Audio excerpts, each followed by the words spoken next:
Alrighty. Hello, everyone. How are you? Welcome to another installment of the Mafia Speaks. I think I just realized that this shit had the nerve, all audacity to say 8 o'clock, but I think it was supposed to say 8:30. So if you guys were like waiting for me for 30 minutes, I deeply apologize. Okay, like that was not supposed to be a thing. I was out getting my hair done, so I would have been. Let me see, I would have been about 7 minutes late. Okay, I would have been about 7 minutes late, but I was not supposed to be no damn 37 minutes late. So I deeply apologize for having you guys waiting if you were waiting. I also apologize for the quality. I completely dropped my lens.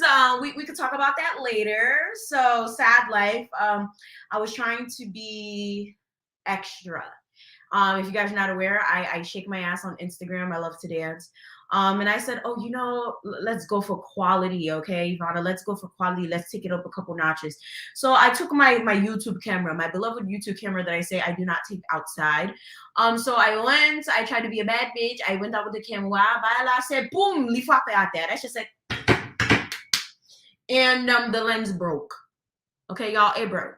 And now I'm out here filming with my vlog camera, and I like my vlog camera quality. It's not horrible, but yeah. So right now we're on the webcam. It doesn't look horrible with the ring lights. So I'm sorry if the lighting looks off. I'm sorry if the quality looks off, but the show must go on. First things first, thank you guys so much for all the kind comments. Oh my God, you guys are so fucking nice, so fucking cute. Thank you guys so much for waiting for me. This is a little bit later than usual. We usually do this at 6 o'clock, but my hair appointment was at 6 something. I do have a wedding to go to both tomorrow as well as Friday. So we're trying to get it together. I will be starting a vlog. I'm probably gonna start the vlog tomorrow because that's the wedding. But I'll probably do a separate vlog today into tomorrow. I don't know. We'll see how that's gonna go.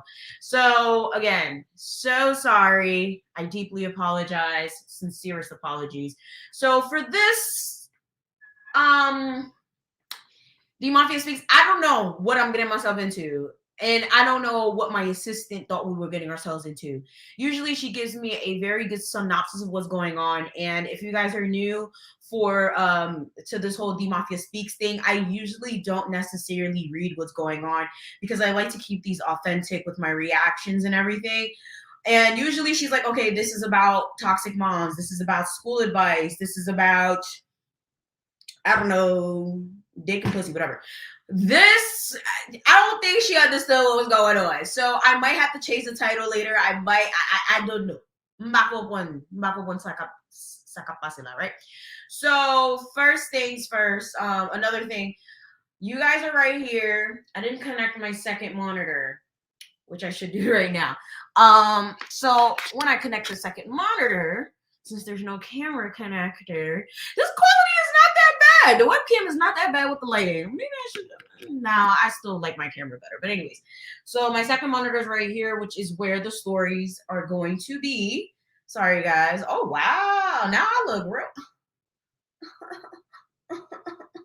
Anyways, the stories are going to be right over here, and the comments are right over here. So the way this works is I basically look at the stories right here. You guys are over here. I read the stories, then I read your comments, then you guys chime in down below. Thank you so much to those of you guys who are chiming in afterward.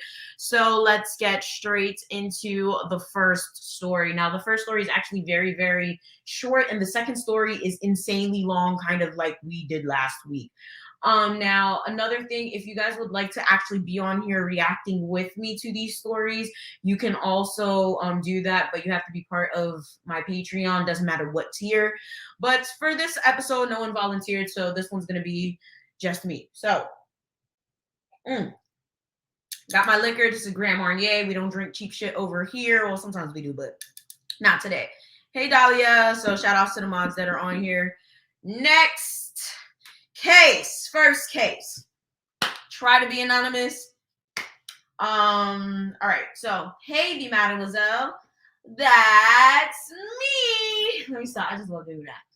So just watching your videos got me thinking about my own upbringing. I cannot say my upbringing was nearly as rough as a lot of the stories you or I have heard, but I wanted to get this piece off my chest. And I'm glad there are those like you who are actually willing to listen. And I'm so very grateful for that.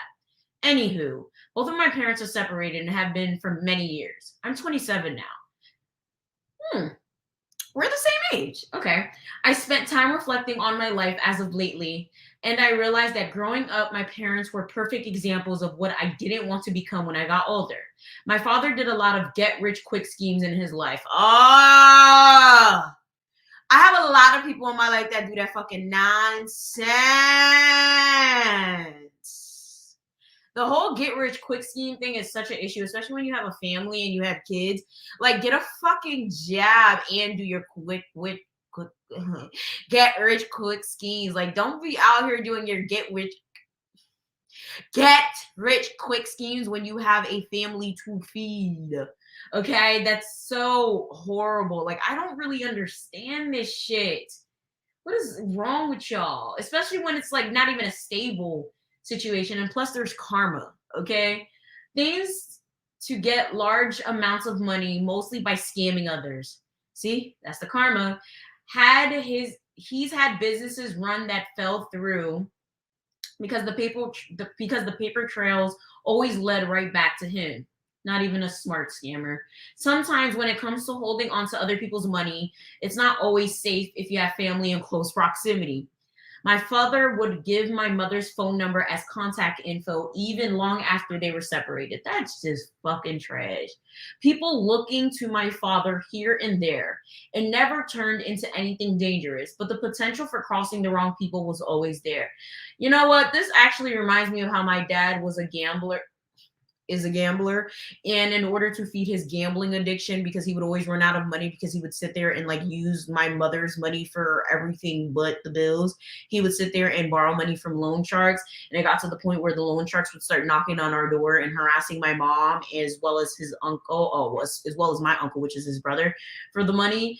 And it started getting real dangerous. Okay, it started getting real dangerous. That shit is wild. Okay, and it's not MLMs, y'all. This is serious, because MLMs don't have people like really out here, turning dangerous. MLMs is just MLMs. Like there's some bit of harassment, but this is like legitimate contact info being shared, people looking for your father here and there. Yeah, but I mean, it says never turned into anything dangerous. I mean, it could be MLM. You guys might be right. It could be MLM, but I don't know. I wish she was a little bit more specific. But she said businesses that ran fell through with paper trails, though. I don't feel like MLMs leave a paper trail. I don't know. I wish you were a little bit more specific. Could y'all be more specific when y'all talk about these things and y'all bring them to me? Shit. Damn it. My mother had decided to leave my father. I believe I was going to the second grade, and she and I had moved to a neighboring state. It wasn't long before I realized my mother wasn't very good with money either. She was on SSI, we had food stamps, and we were in low income housing, but my mother also couldn't work. Why? I want to know why. There was a time when I wanted to start collecting money and saving, so I used a very large jar, filled it with coins until my mother came along and took it from me. Oh, I hate parents that do that. Jesus. Now, I wouldn't have a problem if the money went towards something beneficial, but it wasn't. She would always take my money for cigarettes or alcohol.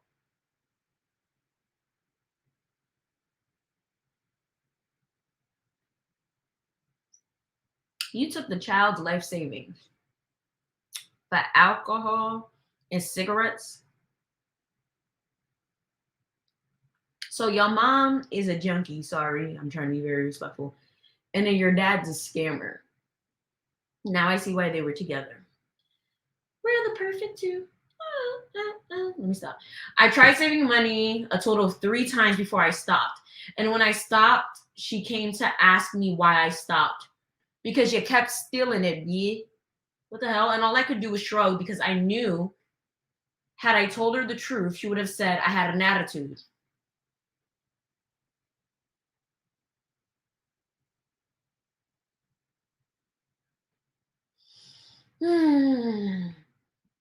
Or she would have just told me to shut the hell up.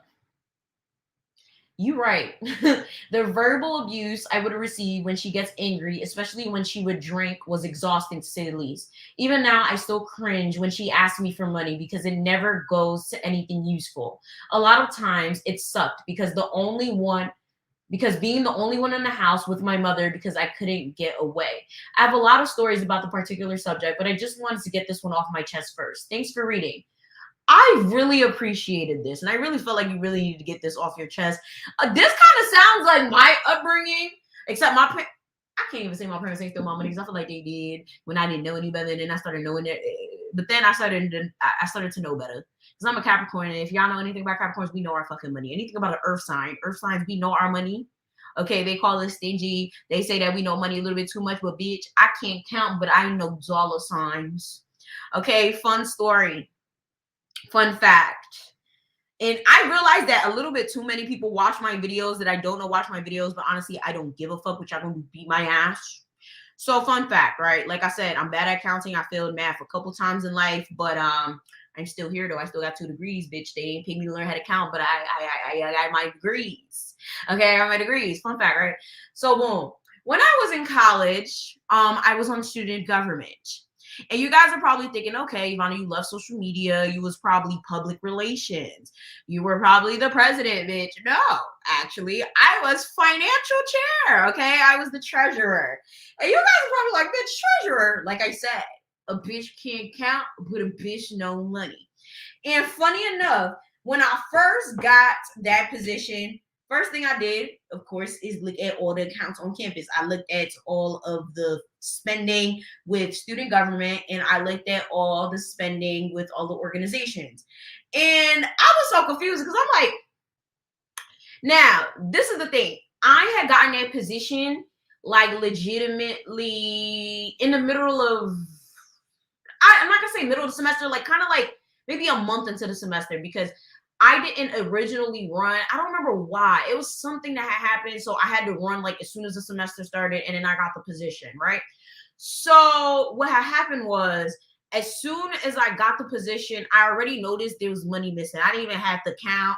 I just looked at the spreadsheets and I said, y'all know there's like thousands of dollars missing from these spreadsheets. And they were like, nah. Like I was like, no. Like there's like thousands of dollars missing. And mind you, they were already complaining, oh my God, we're so broke. Oh my God, we can't do no events. Oh my God, this, that, and the third. Now, the organization still had all their money theoretically, but not really, right? So like, in theory, you could see the money because like it was tallied up as what they were supposed to have. So they were like, okay, I think they were allocated, and guys, this is trash. For those of you guys who go to real schools, you guys are probably like, oh my God, can't believe you had to go through this. Y'all, we had like, I think $400 to spend each year as an organization. Okay, not each semester, each year. Meanwhile, other schools like fucking $4,000 to spend each year, shit, more than that. But anyhow, they had like $500 each organization, and student government had maybe $10,000 or more to spend. I kid y'all not, by the time I got in that office, and it was literally the first year, like the first month, not the first year, first month, I kid you not, student government was down to like freaking $3,000. And I said, what the hell is going on? I said, how did y'all spend like freaking $6,000 and y'all only been here for like the summer? Because student government has to stay on campus for maybe like a month or two earlier than everyone else because they have to be trained and all of this extra shit. So I'm looking at these spreadsheets like, what the fuck did y'all do in the summer where y'all literally burned through like $6,000? Oh, such and such. I ain't gonna say her name because she ended up getting fired because of my shit, and I don't give a fuck because bitch, you shouldn't have been doing what you was doing. So long story short, I'm seeing trip to this, dinner to that, this, that, this, third. I said, hey. So I said, oh, this is what's going on here. Why y'all taking literally trips and dinners to this, that, and the third in the summer? School didn't even start yet. Y'all burned through $6,000. And the shit was not even reasonable, y'all. I'm talking about like $300 dinners, $600, $700 day trips. Like the shit was asinine. Okay, just asinine. Like I was like, okay. And might I add, the person that was like overseeing all of this was always on vacation. And again, if I'm talking about all the clubs and organizations got $400 a year, and student government probably got like $10,000, how much you think they paying these damn staff? Garbage. But bitch always on vacation. Oh my god, we need a supervisor on vacation. Oh my god, where's the supervisor? Where's the supervisor? On vacation. Oh my god, where's the supervisor? On vacation. Oh my god, the bitch is living la vida loca. Where is she getting the money? Where is she getting the money? I'm not understanding. So the thing that was very funny about this is she picked the wrong one to fuck with, because like I said, I can't count, but I ain't no money. I know money. So I said, let me launch my little investigation. See, now one thing y'all gonna hear about me on this channel is my little investigations. I love to launch, okay? Okay, I love to launch my investigations. Okay, I lost investigations for everything. I hear somebody talking shit about somebody, I lost investigation. I hear somebody don't like me, well, I don't care. I don't launch investigations for that. But like I see something suspicious, I lost investigations. Okay. I hear somebody say something somewhere, something, and it just keeps bouncing back and forth. I launch investigation, because what you gonna do? Beat my ass? So funny thing is, she literally fucked with the wrong one, because the president of student government at the time was literally the daughter of the financial chair of the entire school. So I told her straight up, we got some little shystiness going on here. And she said, what's going on?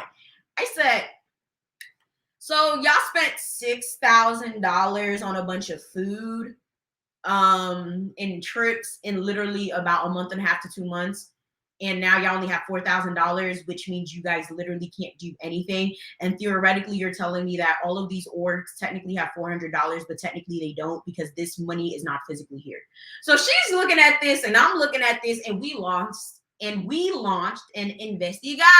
Okay, so we start investigating, we start prying, because of course now supervisor is never around, y'all.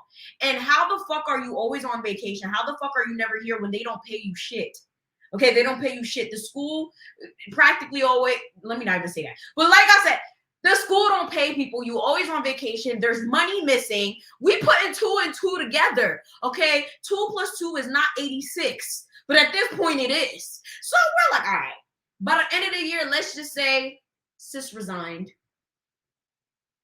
Respectfully. Because of my investigative work. Okay? Because of my investigative work. You need to understand that sometimes when it comes to money, you should not play with that shit. Okay? One thing about me, I know money. I know when money is missing. I know when money is gone. I know what it like. I don't play that shit. I don't play that shit at all, especially when it's done nefariously. So I feel like you're definitely not wrong for not saving money when you're in the house with your mom. I feel like you're not wrong for not letting her touch your money, because clearly you know that she's not doing you right. There was a whole situation where my parents were supposed to get me a car. You know what my mom did? Even though my dad has a horrible gambling issue, she sat there and let my dad take all my car money and go do whatever the fuck with it. And that is when I realized I could not trust my parents for shit. Okay? That's when I realized I cannot trust my parents for anything. I bought my own car. I moved out, got my own apartment. Everything's in my name. Insurance in my name. Not one thing has ever been in my parents' names for me, because I realized I can't trust them financially. So there's nothing wrong with what you did. There's nothing wrong with not being able to rely on them, because realistically, your dad's a scammer, and I hate to be an asshole, but your mom sounds like a junkie. So it is what it is. You can't trust everyone. Even though some people may be, considered authority, even though some people may seem like figures that you're supposed to be able to trust, whether they're a parent, whether they're supposed to be people you work with, whether they're colleagues, not everyone can be trusted. And it is what it is. The truth is the truth. Like, fuck it. And I ain't mad at you.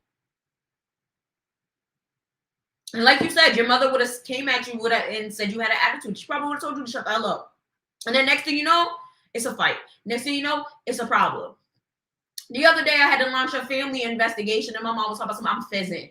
Like, I'm Fezzen. Oh, I'm creating drama. I'm like, no, you like to talk shit, and I wanted to go investigate the shit that you was talking, and what?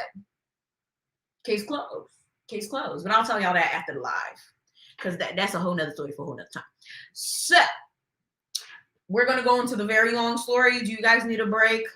Or do you guys need a drink? Do you guys need some food? Because I'm happy I have my liquor for this one, because this story it goes all the way to page 8, and I think we're only on page 2. This is a very long story. I don't know what it's about, but I could have just named this "My Dad is a Scammer" just based off the first story. And this is a lot. It's a lot. It's a lot, y'all. So let's just get into it. Thank God it's broken up. Ciao. Okay, let's try. Hello, I love your channel. I watch as much as I can. I love how you tell it like it is. I wanted to write in and get some advice. I sent this to you and another YouTuber as well. Who you sent this to? Okay, you probably sent this to T, or you could have sent this to Voodoo. Who the fuck? They're the only other 2 YouTubers I watch that actually make advice, like reading and subscriber stories. Hey, y'all, Voodoo Child or T, let me know. Because I know y'all watch me. I want to know who somebody that, let me know if y'all recognize the story from any other channel. I will take all the advice I can get. I'd like to remain anonymous for this, please. All my stories are anonymous. I got you. Where to start? Well, I'm a Virgo. The lazy Capricorn. I'm sorry for the slander, but that's what y'all is. Anyways, not that I think it matters, but most tend to think it does. So it does. I am also the middle child. Oh, that definitely matters too. I'm in my early 30s. Oh, this is gonna be interesting. So this story is going to start quite some years back. Growing up, my home life was, I think, fine. I'm not going to say perfect. My sisters and I have always had a roof over our head and food to eat. We lived with both parents. I had, I think, mild issues or problems growing up. Meaning comments on my weight, comments on being too light, but not white, comments on my hair, fuck comments. They were more like complaints or rather suggestions. Sad thing is, it wasn't just from school or kids on the playground. Oh, I can relate. Not being too light. I mean, I was a lot lighter as a kid, though.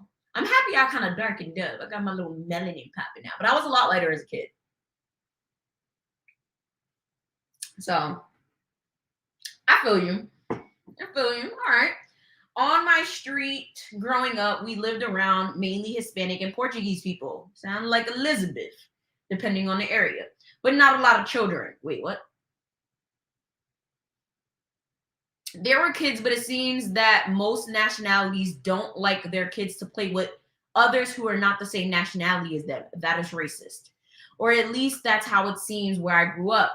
I remember going outside most summers as a kid, and most of the Hispanic neighbors were outside grilling, sitting outside on the sidewalk and folding chairs, drinking and listening to music till 3 a.m. I truly think this is where I learned that older people are not the same as younger kids, meaning the comments / remarks I was receiving were totally different.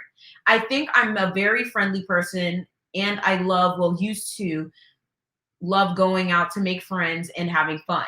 I was never the type of person to just show up empty-handed. In middle school, I never could understand why I couldn't make friends with the kids my own age just being me. But adults that lived on my street, I had no problem making friends with. When I say friends, I mean, I should say random adults being called the kid from the block a friend. I understand now. Wait, when I say friends, I mean, should a random adult really be calling a kid from the block a friend? I understand now. Okay. That's what she meant to say. That's interesting. Yeah, that is a little questionable. So yeah, I'm not perfect, and I would never claim to be an angel.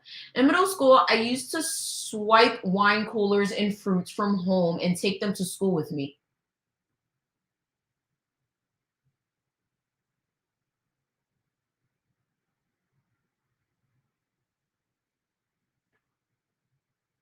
Okay, I'm sorry.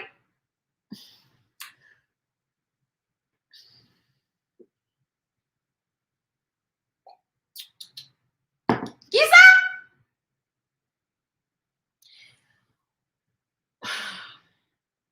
Were your parents not realizing their wine coolers were gone? But then again, I'm not even gonna stunt. I used to drink hella wine coolers in high school and in middle school because like family members would just like leave their alcohol fridge just open. And I'm like, how the fuck do you never notice that we used to drink all the Alizé and shit? Like, I didn't. But then again, that's bottles. That's not like wine coolers and like separate whatever. Like, but then again, these niggas is alcoholics, so they probably thought they drank it themselves. So I mean, I can't be too shocked. But then again, I remember it was a nice way to relax my nerves, but I'm not sure from what. You used to drink them? I thought you was trying to get them to your friends. Oh, nah. Nah, me and my friend, I said me and my friends. Me and my cousins used to drink them, though. I mean, so I can't even say that I'm Haitian. Haitians be drinking from the time they 2. This is why most Haitians, it's like, bruh, like, alcohol ain't nothing. Fun fact, when I was a baby, like, and this is very problematic, like, kid you not, a family member put alcohol in my bottle, and, like, my eyes was rolling back, and he thought I was going to die. Yeah, CPS should have took me away. But I'm alive, right? I'm fine. But anyhow, I do remember hating middle school gym class. I remember hating having to go change for gym. The girls' locker room had a separate room that had stalls with showers in them, but the top of stalls had no closing. And for some reason, in the middle of this room where a stall should be, there are steps on the floor is raised up off the ground as if the podium of some sorts. Standing in this spot, you are able to see in all the stalls from overhead. I remember the male gym teacher would stand up here from time to time telling us to hurry up Hurry up, time is the essence. Why is a male anything in the female shower room telling us anything? Yeah, that is a little, why is he in the, that is a little weird. Around this time, I was very cool with some of the people on my street. 2 girls from both ends of the block, and the people next door had 4 sons. All of them were out of school except the youngest. I remember the eldest, let's call him S, was married with a kid on the way. The second, let's call him N, was in a serious relationship about to be married. The third, let's call him Y, was like my best friend. He would let me over to chill. We'd watch movies. I used to see all the girls he would chase after. We were so tight, I had a key to his house.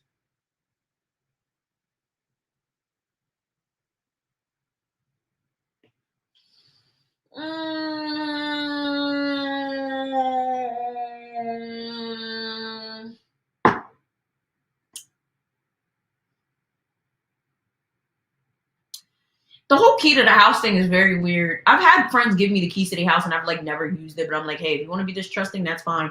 I should play a prank on them and be like, you see, this is why you don't give keys to people, you know? But anyways, he was a cool dude. He did have his moments like his little sexual jokes or when he would hit on my 2 female friends, but they didn't seem to mind.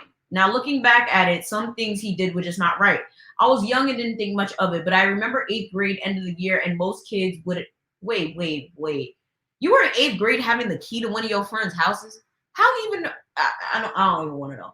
And most people would have to sign people's yearbooks. Well, me and a few people decided to have people sign our white t-shirts instead. Oh God, I hated that signed t-shirt shit. That shit was so ghetto. Anyways, I had people sign mine and wore it in the end of the day home. When I got home, Y was outside and asked about the shirt, so I told him.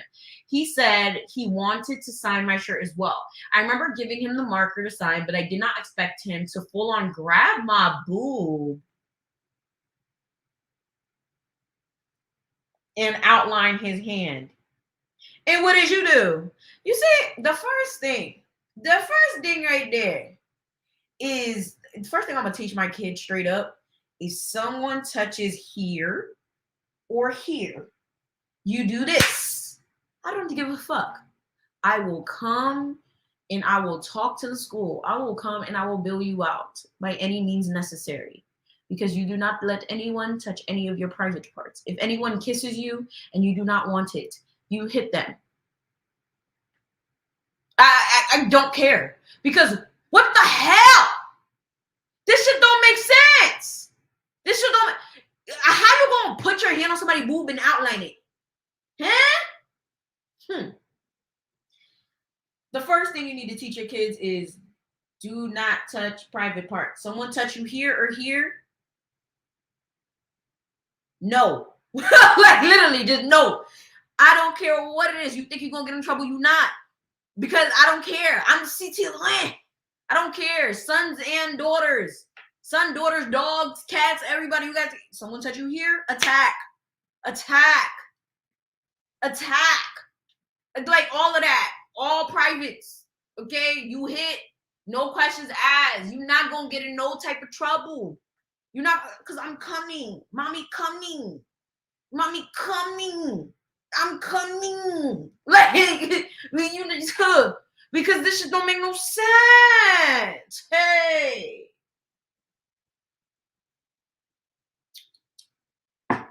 Hey. This was Y, right? Boy best friend, call over to chill, watch movies. Now, I think Y was around her age.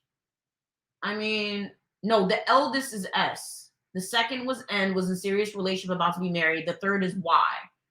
So 4 sons, all of them were out of school except the youngest. So I think Y was the youngest. All of them were out of school. The eldest was S. Yeah, so I don't think Y was that old, but probably still older than her. Nonetheless, it's just extremely inappropriate. And then to make it worse, make a dot where my nipples was.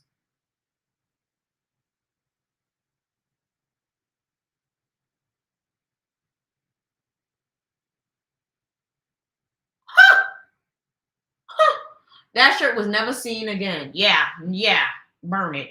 At the time, I laughed it off. That's not funny. Now it just makes me look, now it just makes it hard for me to look at him. Make it hard for me to look at him too. Fast forward a few years, I'm in high school. I've picked up a few more bad habits in men. S has moved back home alone with no wife and no child. So that means he has an ex-wife and still has a child. Leave him alone.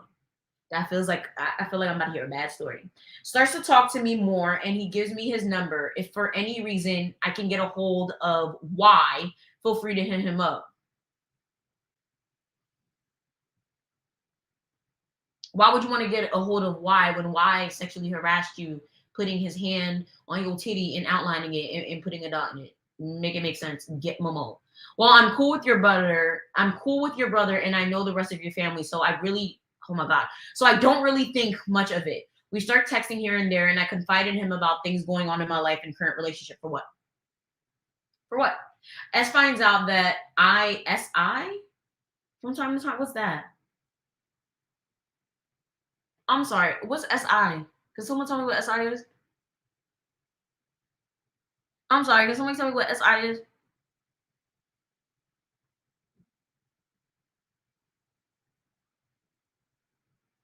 What is SI?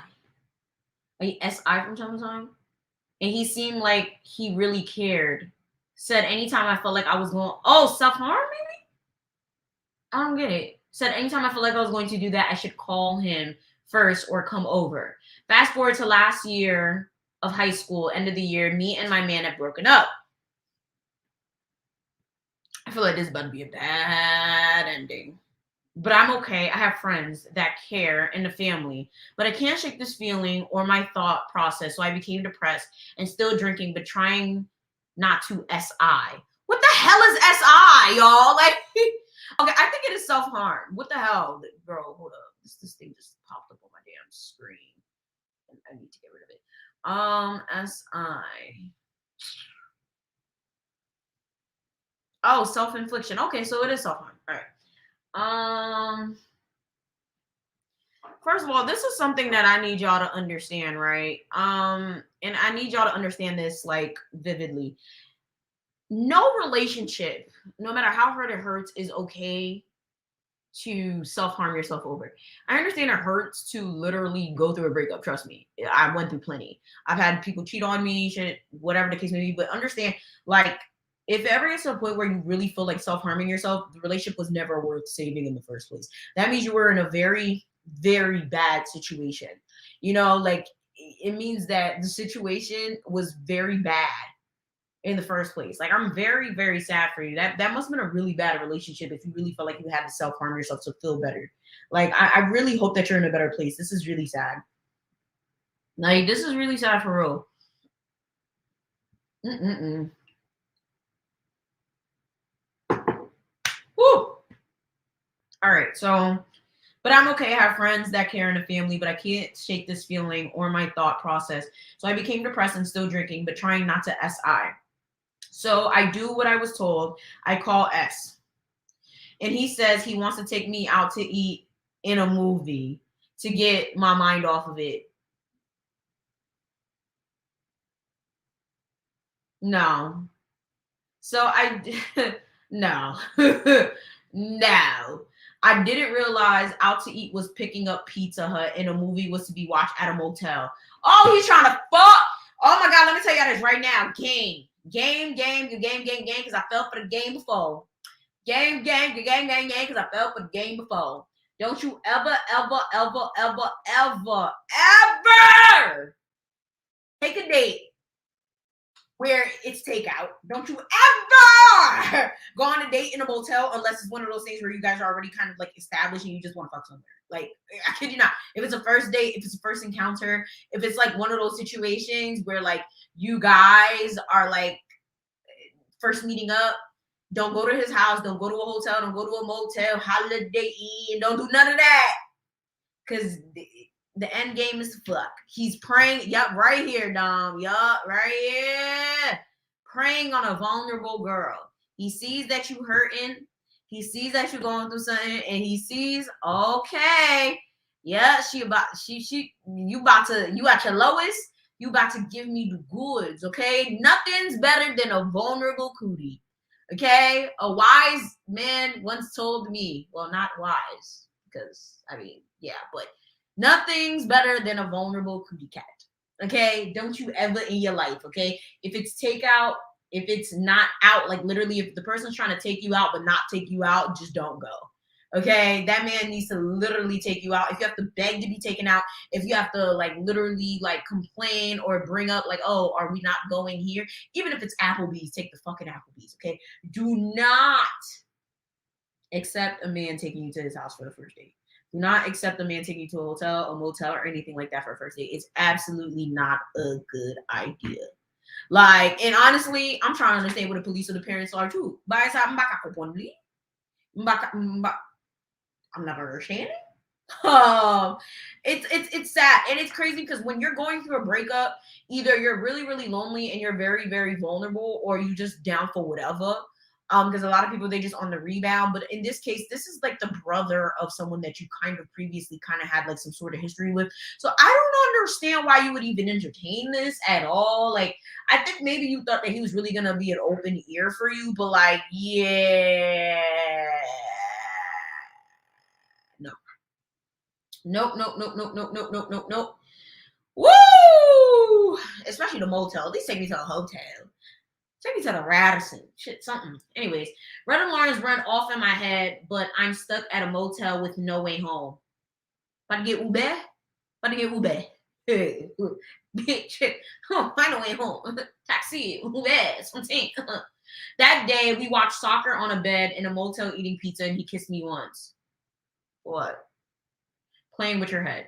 Just a kiss. Next time, sadly, it's not the case. I remember asking a relative of mine how I would let an older person down without ruining a friendship. My relative asked me, what did I do for him to feel this way? What the fuck are you talking about? Yo, hey, yo, what relative is this? Cut them off now. Huh. Did I do something or make him think I was interested? That told me men stick up for men, bump being family. Okay, I'm gonna tell you this right now though. Oh, okay. Yes, that's a toxic response. But I'm gonna tell you this right now. If you ever in your life get approached by any man, this has nothing to do with the situation. If we're just talking logically, like just apart from any situation, right? If you get approached by any man and he even just offers you a drink, if you're not interested, don't take that shit.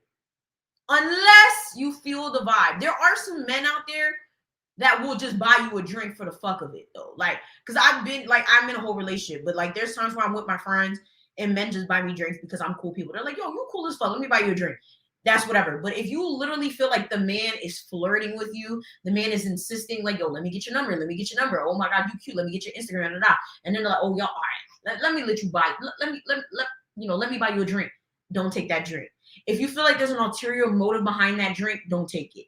If you see the man is flirting with you and he's trying to take you out, don't let him take you out. If you feel like a man is literally pushing up on you in any type of way, complimenting your looks, complimenting, your accomplishments, any hint, do not feed into it, because they're going to automatically take it as this girl is interested, this girl wants me. So anything that you take in return is going to automatically say, okay, I'm in there. So the moment you try to push away from that, it looks like, oh, she's a gold digger. Oh, she only wanted me for the food. She only wanted me for the hotel. She only wanted me for the car. She only wanted me for what I had.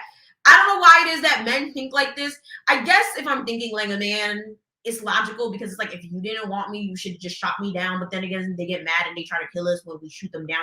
But automatically, you should never, ever take anything from a man whatsoever if they're flirting with you. Some men are just genuinely nice. Like, I literally danced with a guy one time in a club, and he bought me like a fucking $30 shot just because I danced with him. No questions asked. Literally. $30 shot. Just hands on. Just because I was nice to him, danced with him, bought me like, it was a double shot too. And it was expensive ass liquor, because I do not drink cheap shit. Okay, Grand Marnier. Like, I do not drink cheap liquor when it comes to, like, cheap wine I'll drink. But, like, cheap liquor, like, I drink premium shit. Grand Marnier, Remy Martin, Douce. Like, I don't drink cheap shit. And I forgot what it was. But I like, like, if you're nice, usually men are nice to you. But, like, you can't feed in to men that are flirting with you. Like, if the man is flirting with you, if he's making advances, you have to shoot it down immediately. Sure, certain men are very, very persistent. Certain men are not going to, like, back down. But those men, you have to keep no. You have to keep doing it. You have to keep doing it.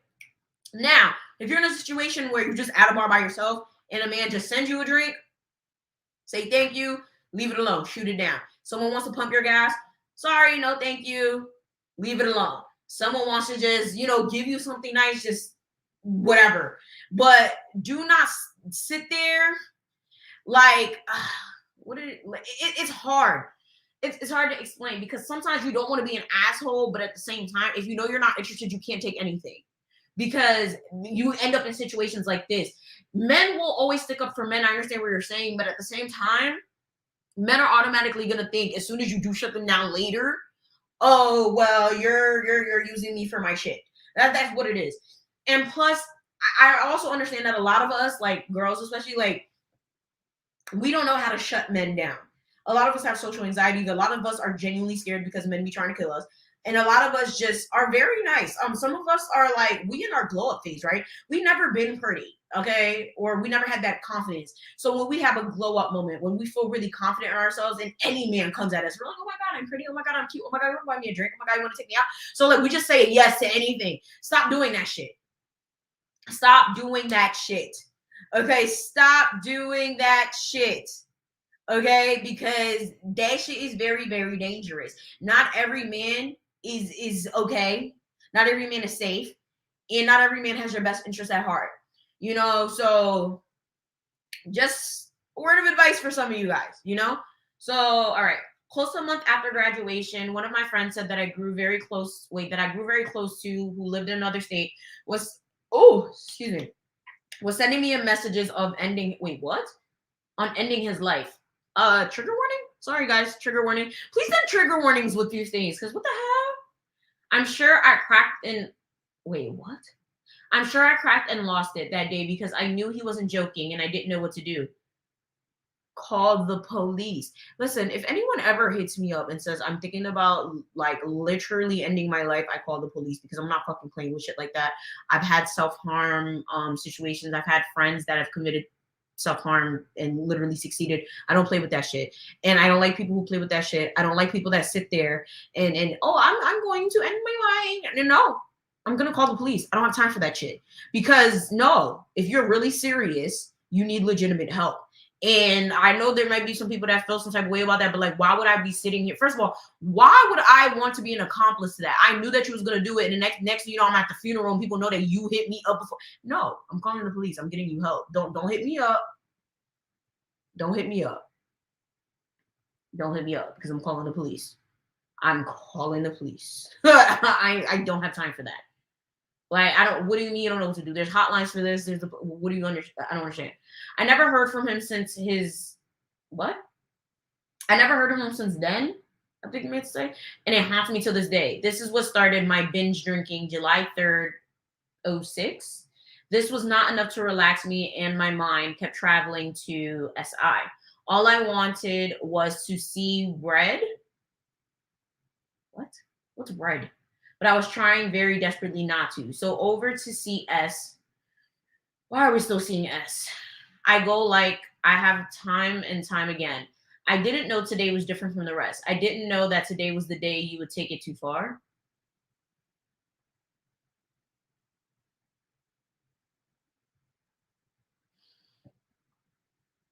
Okay.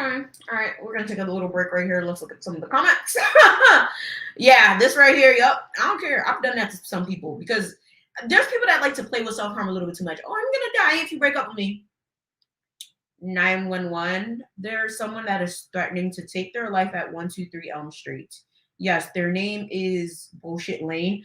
I don't have time for that because a lot of y'all be fucking lying, be trying to make people feel bad for you.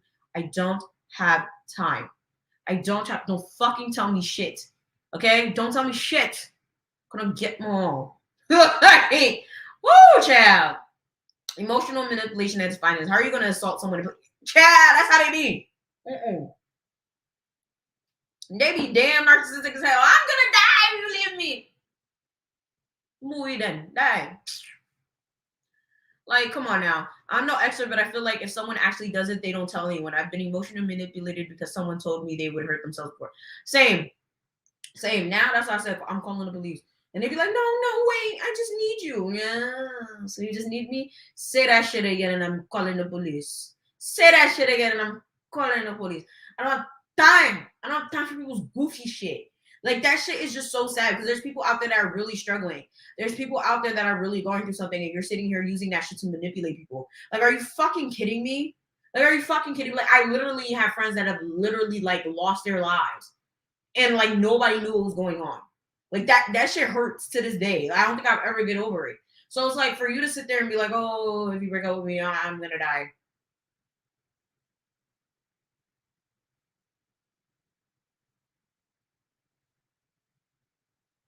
Anyways, let's get back into this telenovela.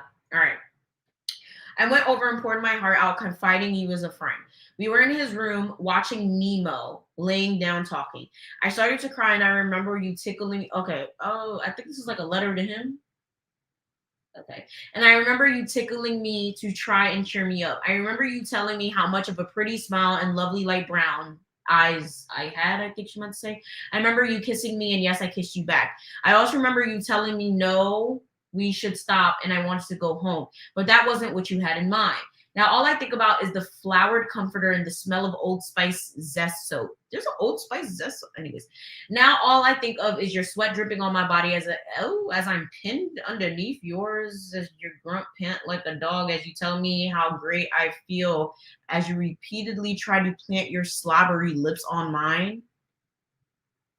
Oh, why does this sound? Okay, trigger warning. If you guys are going to be triggered, please leave because I think this sounds like an R-word story. There's a lot going on.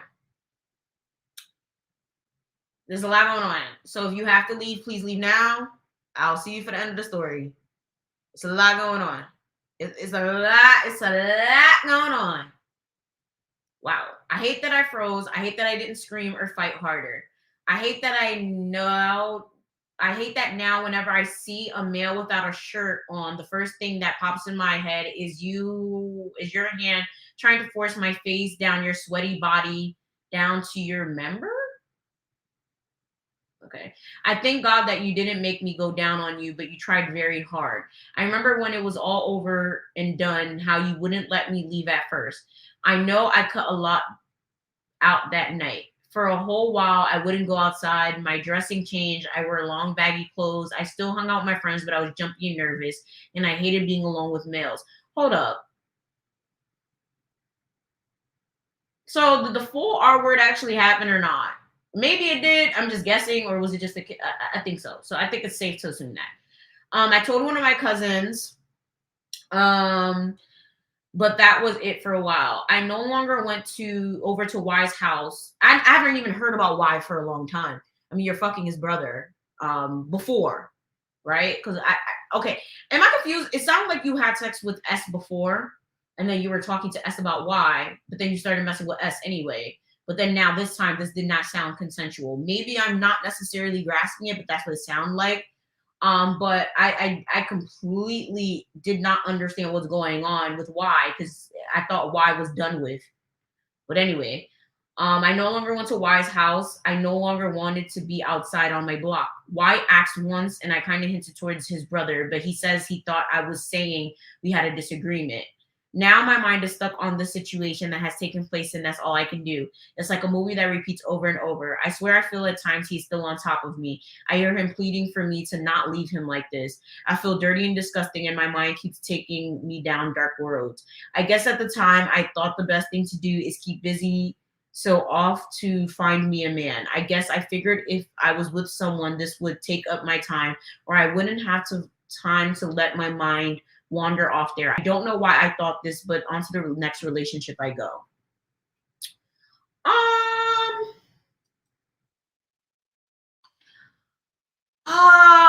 This sounds really bad. So does SA just run in this family where they just one touch your boob and the other one's out here just plopping himself on top of you? Did they just have a conversation about you and just decide, oh, okay, well, this girl, she's easy, so we're just gonna like assault her? Like, this is absolutely horrible, and I'm very, very sorry, and I really hope that you probably did, but I really wish that you would have reported these motherfuckers. And I know when it comes to SA, it's very hard to report these people because it's very hard to even bring these people to justice unless you get like a freaking kid done the same day.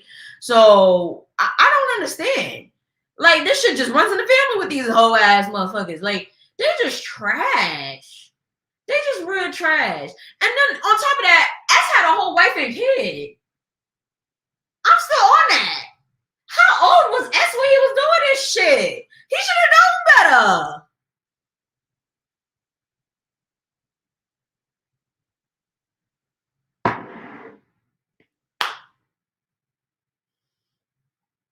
This right here, Tiger Lily, right here. The red flag ignored. They're subtle, but they're not. Just because you wanted emotional comfort from the wrong person. This is true.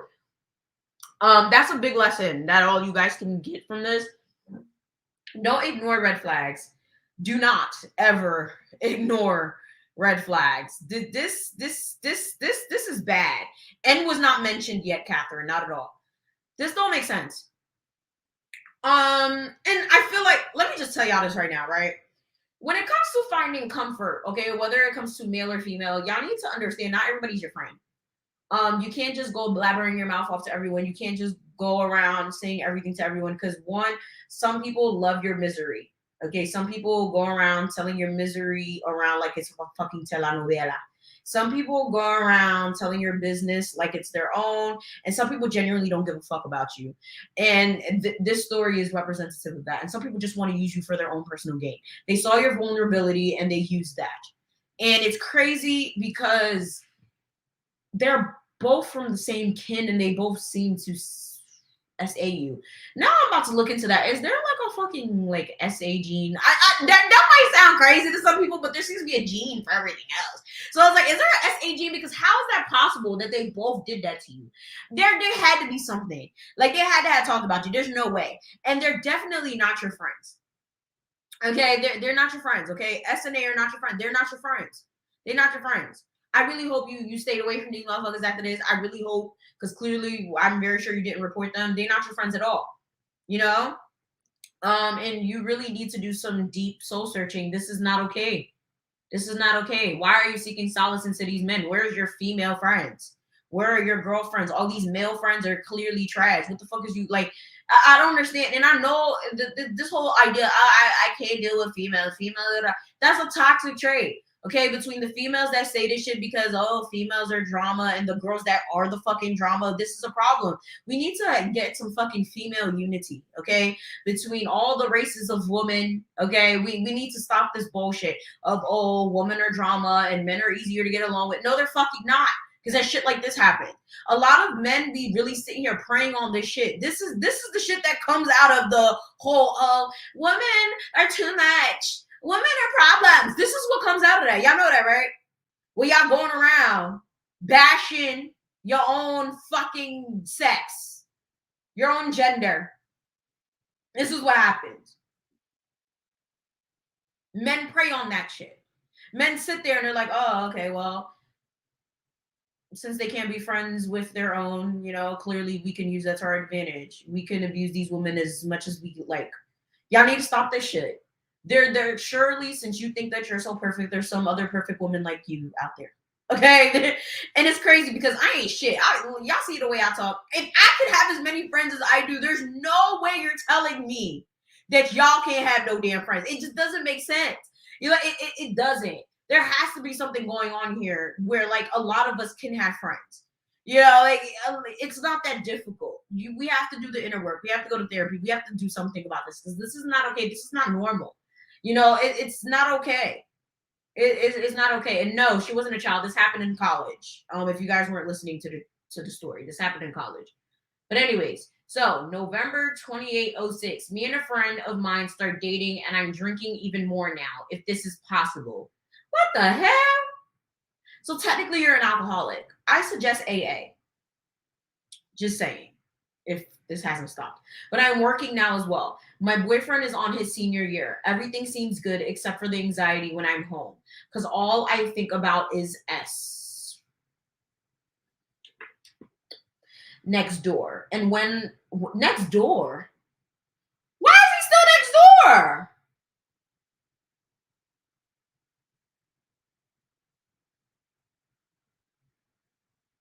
Why didn't you move? Oh my God. Or when me and my new man are alone and wants to kiss and make out in order to endure this and get through, I must drink some more or else I have a panic attack and freak out. This is not okay.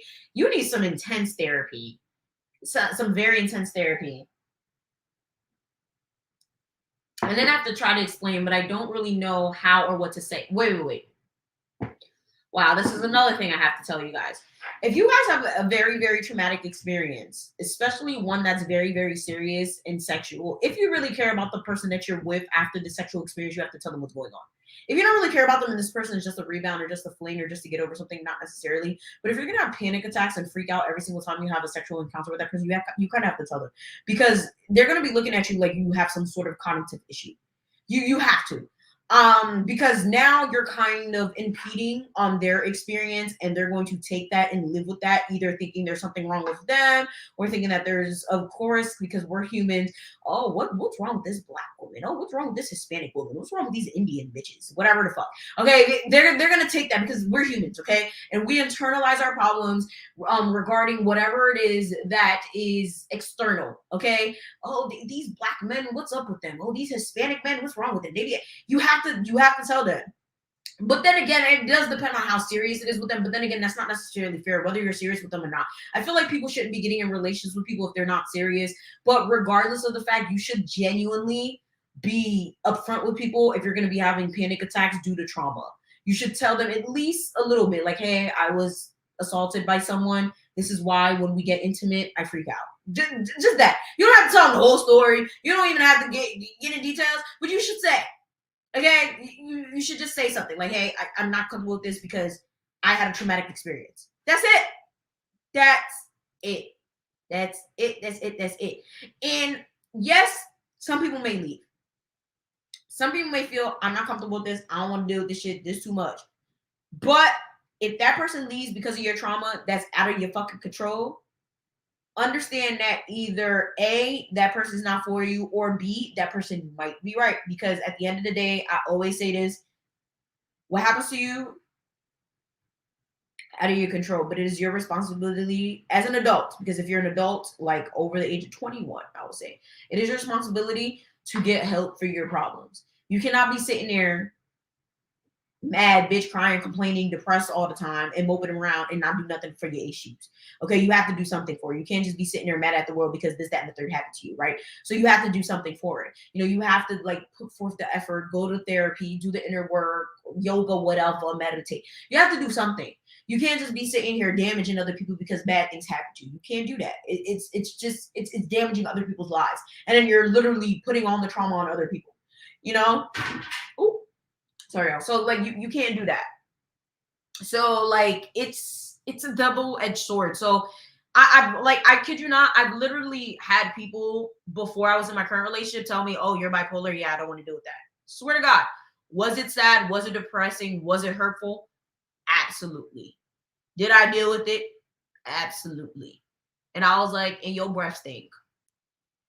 And I can deal with that. Just brush your fucking teeth. It is what it is. Some people just don't want to deal with people with mental illnesses. But at least I was upfront, and at least they was upfront. You know, it is what it is, right? Like some people just don't want to deal with people with certain things. But at the same time, at that time, I was not getting the proper help that I needed. I was not on medication. I was not getting therapy. You know, I was not doing what I needed to do. And at the time, I was all over the place. Like literally one day I was really, really happy. Next day I was really, really sad. Next day I was a fucking tornado. And that's not normal. The only good thing about not being on meds was I created better content. Like I was all like, it was amazing. Like I love being on medication only because, well, I'm on medication now. I like being on medication because I always know I'm very, very predictable. But at the same time, I hate being on medication because it's like my mood is sometimes very, very like, you know, like I don't know what I'm gonna get. So medication works because clearly I'm not gonna kill somebody, but being on medication sucks because like sometimes I feel like it dumbs down my personality. But I mean, this medication is fine because it's like it's an evil playing ground. But sometimes you gotta be very, very careful because you know you want to fuck around and you know live la vida loca. Most bipolar people, they absolutely hate being on medication because they love that whole high feeling, that euphoric feeling of being manic. Okay, all the bipolar people, they love that manic feeling. Okay, we love that high. But what happens when you get low, when you get depressed, you're not getting out of that depression. Each low is worse than the last. So you more than likely have to be on medication. There's no way getting out of that yet. They haven't thought of anything. So it's like you gotta pick your poison, right? So sometimes you gotta think, you know, is that person coming at you for whatever it is that you're dealing with, or is that person telling the truth? Are you getting the help that you need? Is that person just talking shit?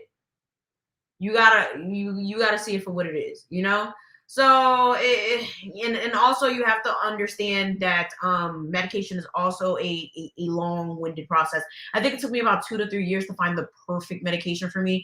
I think I'm currently on see, I completely forgot what it's called. It's a weight loss medication. I forgot what it's called. Damn it. Why did I forget what it's called? It's also a weight loss medication, but I'm on a medication. What is it called? Topamax. There you go. I'm on Topamax. Works perfect for me, but I've been on another medication, and it's also good for migraines. It's good for migraines. It's good for weight loss, and it's also good for bipolar disorder. So like it's a long-winded process. You're not just gonna get on one medication and it works wonders for you. And just like how you wouldn't just go to one cardiologist if you had a heart problem, you would go searching for, you know, multiple cardiologists. You should not just go to one therapist or one psychiatrist and be like, oh, okay, well, this sucks, I'm not gonna do this shit again. Just like you take your other health problem seriously, you should take your mental health just as serious. Okay, I don't understand how people would just take one medication, 2 medications, or go to 1 or 2 doctors and be like, okay, this shit sucks, I'm not doing this shit, let me go fucking meditate. No, take that shit seriously, because I kid you not, if you had a blood clot, if you had a heart attack, you wouldn't be sitting there talking about, oh, this shit is horrible. Oh, this is horrible. You know. So anyways, let's get back into this. Whew. This shit long, y'all. What page? I'm on page 5, y'all. There's 8 pages. God damn it. Oh, I thought I was almost done. Hey. Whew. All right. It was just better to be drunk Most times we were over friends' houses enjoying everyone's company. Again, never came empty-handed, drink or green. What's that? Anyways, then my man got a car and we are now booming. Okay. Don't worry, baby. I got you gas money, just food. What's mine is yours. We in this together. Or so I thought. Oh, fuck. I thought this was about to be the happy part of the story. We were together for 6 years. At first, when we started dating, we would ditch sometimes and me and him would hang out. The very first time we all hung out at his house, it was me,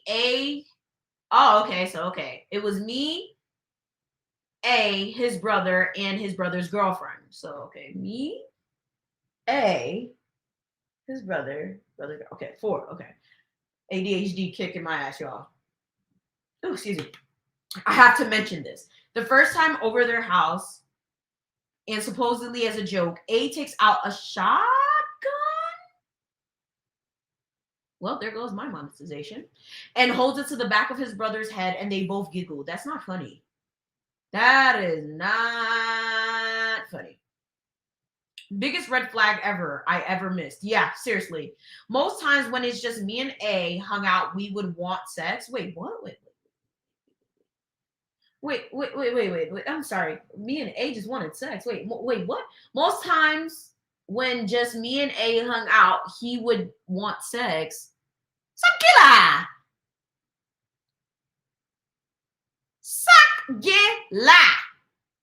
Hey! Hey, what's going on? The Haitian's coming out. Wait. What?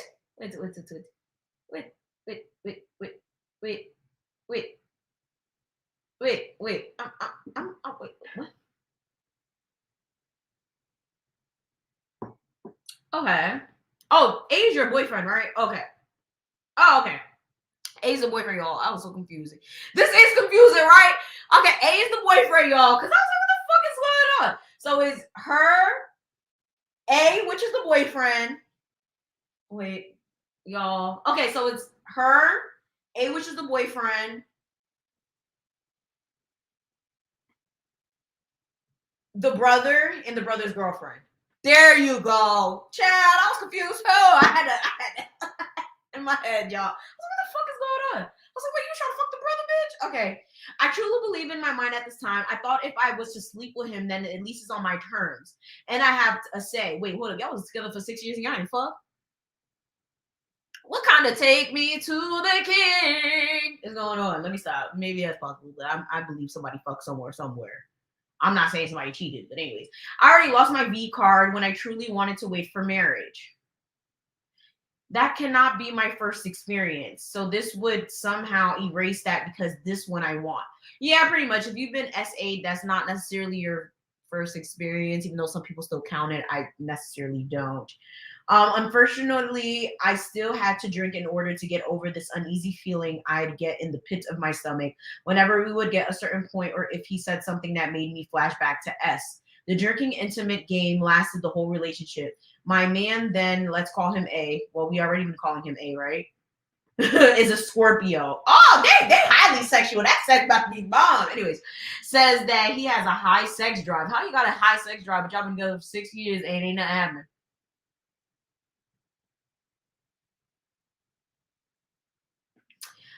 Anyway, so he is always in the mood. He can't help it. The more I think about A, got away with a lot and still played the victim on me. I want to know what A did because A didn't do nothing yet. A ain't do nothing yet. Anyway, I hate when people that used to date break up and then bash each other. Me too. Let me not say that I did that too. But that nigga deserved it. Y'all heard the story time. That nigga deserved it. I think this is also why this is kind of hard for me. But I'm anonymous, right? So here this goes. A was well aware of my drinking issue and even about my neighbor.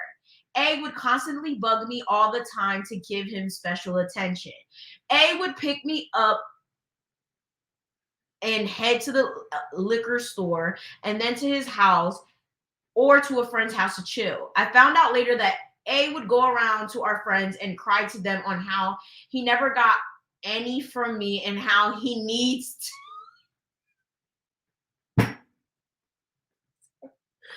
Wait. And how he needs to fuck, I guess you meant to say. And what was wrong with me, why I wouldn't sleep with him. But A never told me, never told them how it got to the point where every time we were at a friend's house hanging out, drinking, how A would corner me. Or how when we would leave, I would have to try and rush out the house so I wouldn't get caught in the hallway with A. Because if A wanted if A wanted it, he was going to get it. What the fuck is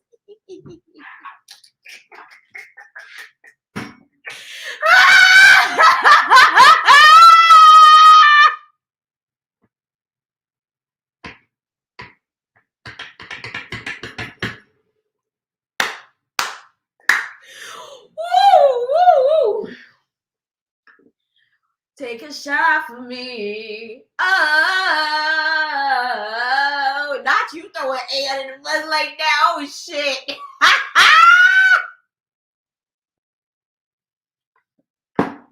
Wow.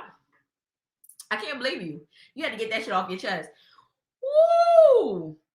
I told you this don't make no sense. How you together with somebody for 6 years and y'all ain't fuck? Y'all ain't throw it in the circle. Y'all ain't throw it in the circle. Y'all ain't throw it in the circle. Listen, I'm sorry. I listen, y'all probably think of me as some holy. But when I'm in a relationship, I bust it down, Tatiana. Hey, bust it down. I am not about to be in no relationship with no damn body. Like with nobody for 6 years and not busted down unless I'm on like some Christian celibacy type of journey. Like it don't make any logical sense in my opinion. It don't. Because I have a very high sex drive. It might be due to my bipolar disorder. If you guys are not aware, bipolar people do have like a promiscuity type of trait, or they have like a very high sex drive. Luckily, I've never necessarily like cheated and had sex with another person while I was in a relationship, but a lot of bipolar people do tend to cheat. But in general, like I like to get out, so it's just 6 years and you grown.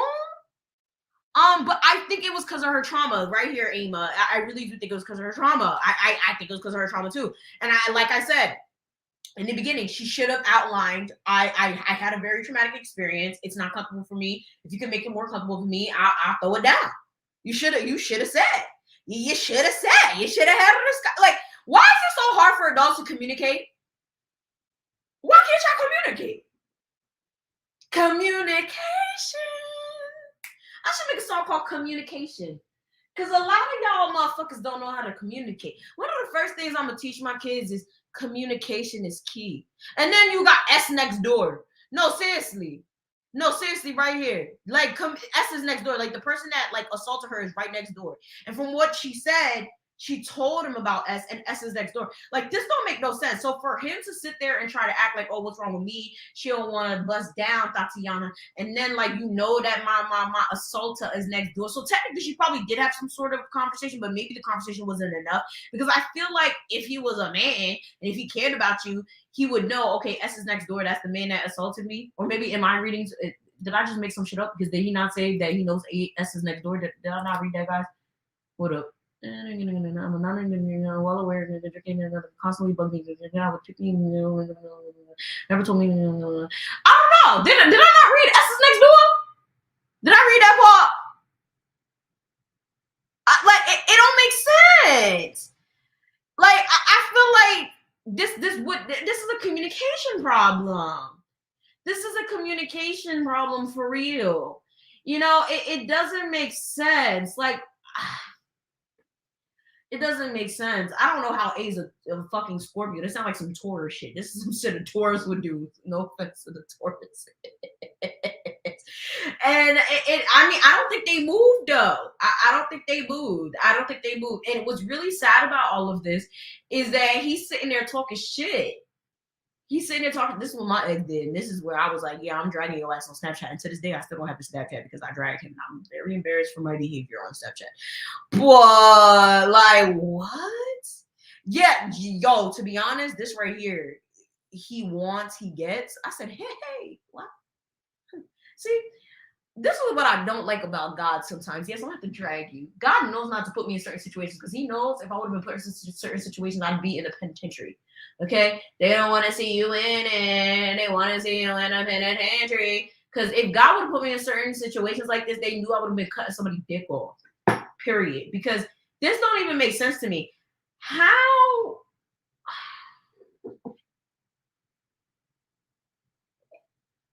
I'm sorry to say it, but I think A was cheating the whole time. Okay? I think A was cheating. I think A was cheating. Okay, A was getting his schmeat shucked. Okay, A was out here like, hey yo, I'm making do what it do. I'm gonna do what it do don't. I'm gonna do what it do don't. Okay, but that's it. That was funny though. I'm sorry. That was really funny. That really just made my day. That made my life. Yo, this is fucking an hour and 15 minutes already. That's how you know this story's long. Yeah, miss you. Yeah, miss you. Anyways, we still going. Nula, we still with me. We still with me, my friends. Okay. A never told our friends how when we would sleep over their houses, how I would wake up. What the fuck is going on here? What the fuck? What the fuck? A never told our friends how when we would sleep over their houses, how I would wake up to him inside me every time, to the point where I know sleep to the point where I now sleep with one hand behind me at all times. What the fuck is going on here? Y'all, nah. You see, this is why our stories be. You see. Y'all about to make the Mademoiselle come out. The Mademoiselle about to come out on the fucking chair. This don't make sense. This don't make no fucking sense. So okay, so so on why sit there? He put the hand on your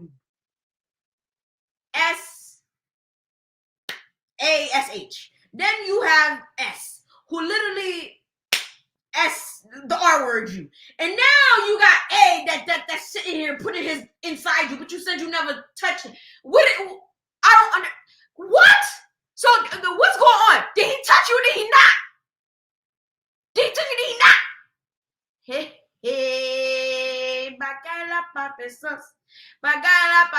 in Florida, shut the hell up. Seriously, respectfully. But let me just press the block button.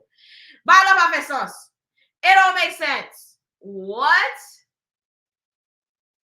Let me read this again for you guys, because if y'all been following the story, I could have swore they never had sex. Am I reading it wrong?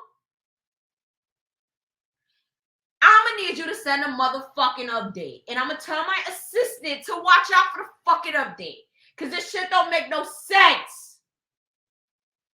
Never told our friends how when we would sleep over their houses, how I would wake up to him inside me every time, to the point where I now sleep with one hand behind me at all times.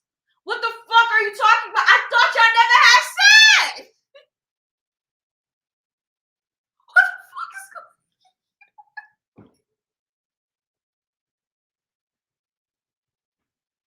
I need to go back to church. Let's start making Christian content. Let's start praying and doing morning devotions. Reading the scripture every day, because y'all motherfuckers need a damn exorcism. What? I thought that this was a celibate relationship. I'm confused as fuck. I want to know what other YouTuber you sent this shit to now, because this. I'm gonna go look up every YouTuber that does these stories, and I need to find that now.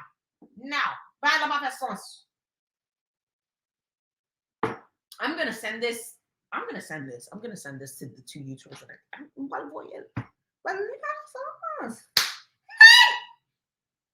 Hey! You know, for real. Because this don't make sense. I was invested in the story, but now the story don't make... Yo, guys, am I reading it wrong? Am I reading it wrong? Like, no, seriously, like, I'm confused. No, dead ass. I might have to put this on my Patreon. For the niggas on Patreon, I might have to put it on my Patreon. I might have to put it on Discord so y'all can read it. So that I can make sure I'm not reading it wrong. Because, you know, my ADHD be a little... Well, like, I'll be a little... This shit don't make sense. Am I reading it wrong? The liquor didn't even hit yet. This don't make sense. Yo, someone said BET series. Yo, deadass. This some BET shit, some Tyler Perry. What? It's sad when you're asleep in the same room and you wake up to your man deep inside you and your friends are just mere inches away. Again, stupid ass me. I freeze. Hold up. And then he's doing that allegedly, because I don't even know what I'm reading right here, with your friends right there. That's fucking dirty. That's solid. I hate people that have sex with other people in the room. That's literally one of the most disgusting things you could ever do. I can't. But then again, we are together. He is my man. We are together, right? Instead, that kind of what he is entitled to, sex. Absolutely not. That is absolutely a very, very toxic mindset. Don't let anyone tell you that just because you're with someone that they're entitled to sex. Get mama you if they ever tell you some shit like that. I want to say maybe 3.5 years in the relationship, he cheated on me. You're together for 6 years and 3.5 relationships into the relationship, he cheated on you, but then you wake up almost every day with him inside. I'm very confused. Yeah, hold up. Wait, you said I couldn't read these stories. I'm too damn nice and I curse like a sailor. Yo, I curse like a sailor too, but I'm trying to be nice. I can't no more. This is wild. What? How you I did not say he cheated. I said A's a cheater. I already said that. Well, that I know of. I only found out because a female friend of mine who was expecting Who was expecting a homeless with her man.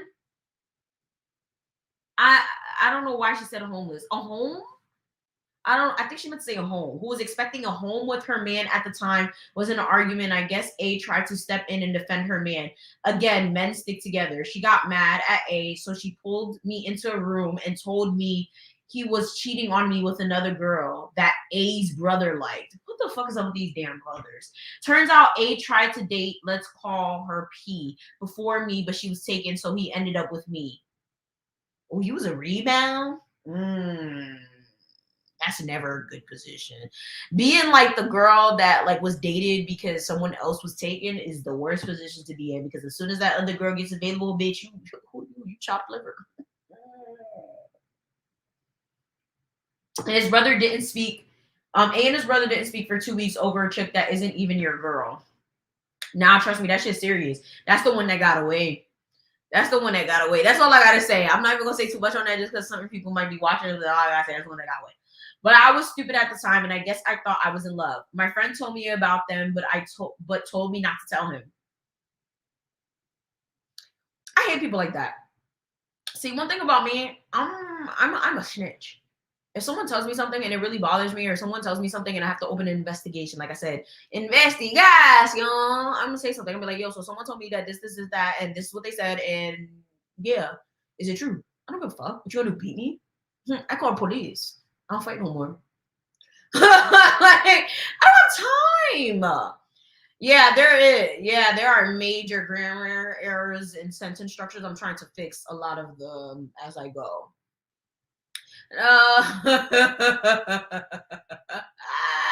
Yo, Ava, I can't. To be honest, the weird part is usually when we get these type of stories, we hear them from fucking 16, 17, 18, 19-year-olds. These are fucking grown-ass women today. Okay, we're getting 27 and 30-year-olds. So I don't understand. Yup, I'm a snitch. And I'm a snitch in your face. Like I said, I just did it today. Well, not just today, but last week in my family. Depends on how I feel after this. I'll tell you all that story, because goddamn, this story is exhausting.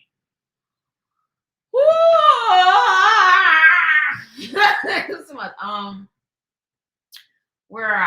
Okay, turns out A tried to date. Oh wait, where was I? A told me that he was hanging out with her drinking, and one thing led to another, and she took advantage of him. She took advantage of him.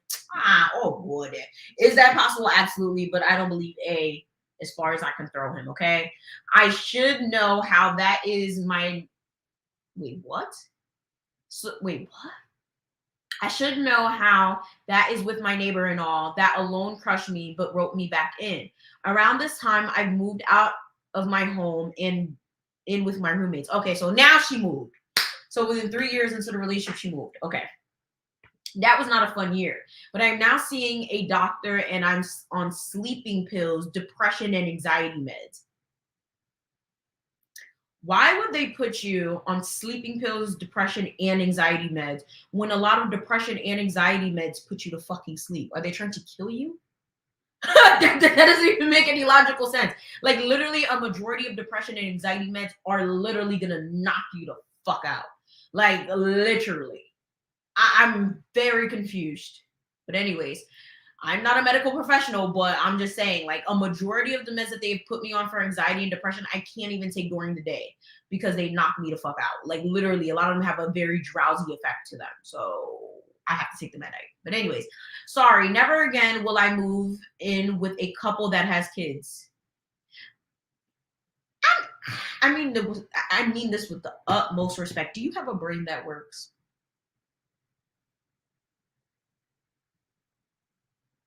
Why would you move with a? I don't want to know. Nope. Then on top of it, I was not allowed to have A over a certain time. Anyways, but I pay rent. You got me fucked up. That year ended quickly. During this year, it's like A's take game. What's take game? Got even stronger. Oh, excuse me. Trying to make it out of our friends' hallways was no longer an issue. The car ride was, I'm not sure if I blacked out due to the amount of drinks, and Green and I would take just to get through the day. But I have plenty of memories where A pulled off into a park or parking lot and climbed over to the side of my car. I try to think at this point, I gave up and no longer cared. In my head, at least we are dating. At least he isn't violent. At least most I don't remember. That's your logic here? This man is trash. This is really, really bad. First of all, why would you move with a couple that has kids? Second of all, why would you move with anyone that doesn't allow you to have your man over? Third of all, why the fuck are you still with A? Like, if you move, this is your chance to get away from this motherfucker. Oh my god. After 6 years of being together, our relationship came to an end. Thank fucking goodness. At the time, I blamed P. The girl that he cheated on you with, the one that was supposed to be you but wasn't you. And I was heartbroken. And now I know it was him. Well, A's brother brings her back around. Oh, that's wild. Years later, I guess to decide to try again. But A is back to his ways and just can't let his brother and P be. Oh, no way. So his brother's back with the girl that he wanted to be with. Ooh, child. Well, this time I found out from his phone and we broke up for good. So P was hanging out with A morning. So P was hanging out with A one morning one day and they slept together. He slept with his. Oh! Wait. Y'all, this is messy. So this man. So her and A broke up. P ended up being with A's brother. A didn't like that shit, and A went to go sleep with P. Jesus fucking Christ. This is messy, but that's none of your goddamn business. This is none of your business. Oh my God. No, they together. They together. This is not an ex, y'all. Then P went and met up with A's brother and slept with him the same day. P is nasty. P is atrocious. Oh! And A's brother knows that P and A had sex and he told me about it the next day. First of all, why are you still talking to A? This is none of your business. Why can't y'all understand exes are exes? X them out of your life. Excommunication, gone, finito. Finito. What the fuck is going on? Y'all need to understand that when an ex is gone, an ex is gone. Like, stop involving yourselves with exes. Stop involving yourselves in your ex's business. Like, why is he even talking to you anymore? I'm like, what in the Mari? No, for real. What in the Mari? Like, whoo, P ends up preggo.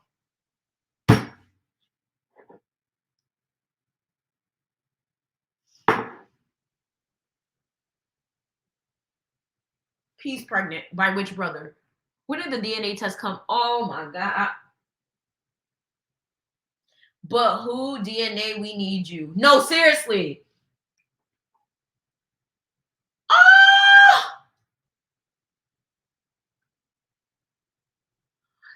No, on some real shit. No. You need to cut them off for real, because this again, nothing to do with you, and you don't want no mess. You don't want to be no fucking stepmother to no fucking side bitch. So me and A break up, but he doesn't seem to get that. A is now more on me than he was when we were together. He now wants to know where I am, who I'm with, how long I'm gonna be there. Why can't he come? If it's just hanging out, and why can't he be there? He will drop me home. He will pick me up. Are you dumb? Are you dumb? Why are you letting him pick you up? Why are you letting him drop you off? Are you fucking dumb? Like, see, now you stressing me the fuck out. Because how the fuck you go through all of this shit? How the fuck you talk all this shit about him? How the fuck he talk all this shit about you? How the fuck you break up with the dude? How the hell he go back to the bitch that was supposed to be you but ain't you? How the fuck he out here fucking the same bitch as his brother, and you sitting here still associated with the man, let him pick you up, let him drop you off, literally got a whole fucking paternity court case going on, / Maury case, / Steve Wilkos case going on, and you sit here something like, oh yeah, he picked me up. Are you dumb? You ever heard of block? You ever heard of block? You shouldn't even know if he's still alive right now. The only whereabouts you should know about him is if he pops up on the Shade Room or fucking CNN. Stop that shit. Kill that noise. Like, I don't even understand why you're like, why? Why don't I answer my phone? When he texts, I send him right back. Oh, now I'm too busy to talk to him. After everything we've been through, how can I treat him like this? Then A moves to even darker path. He would post things on his Facebook. I bet she would be much happier if I just took the shotgun and bit the bullet. Oh, fucking God. Call the police if you're gonna do it. Not on my watch. I don't got time for people like that. I don't got time. Okay? I don't have time. Or something along those lines. He would send me text messages all hours of the night begging me not to block him on Facebook and meet up with him. This went on for 3 years. It's like I couldn't shake him. He would always throw it in my face that I told him he was like my best friend and that there's nothing in this world he could do to make me love him any less. Until June 28, 2016, 10 years later, and I'm in a place I never thought I'd be in. A had been asking me for a while to hang out, and I said no, not alone. He would get mad and throw a fit and say, oh, you don't trust me now. So I guess in a way I was guilt-tripped into hanging out, but all in all, it was my choice, and I accept that. I'm glad you know that. I guess she meant to say accept. Like, I shouldn't have gone over under the influence. You need to go to AA. Like, you need to go AA. You need to start recovery. This is ridiculous. You're always under the influence. This is not okay. This is really not safe. But I never thought A would turn around and basically trap me in his car and force me from behind. Force me from behind. Oh, I'm so sorry this happened to you. What the fuck is going on? This is bad. I didn't get the sinking feeling in the pit in my stomach until it was too late. His car parked up against a fence in his yard, so the passenger's side is completely blocked off. We entered the back of the car on the driver's side, but the back door? I got in first and he got in second. He closed the door and pushed the driver's seat forward, so I was blocking the driver's door. I honestly thought he was just trying to give himself room since he's 6'1". Now I know it's to block me in. We sat and talked and smoked and drank like many times before. I remember telling A I needed air because I felt like I was going to be sick. He told me to come here and laid on my head and his chest. I started to feel like we used to, but then next thing I know, A is full on hard. I moved away from him and tell him I need air. I'm going to be sick. He tells me if you want air, you have to either let me put it in you or I have to give him a BJ. Then he laughs. But I'm not. Bitch, I'm not.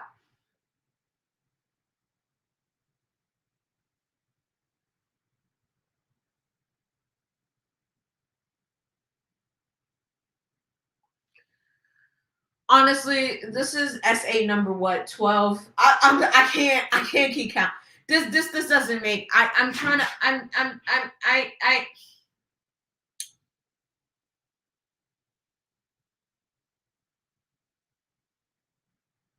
I don't have enough alcohol for this.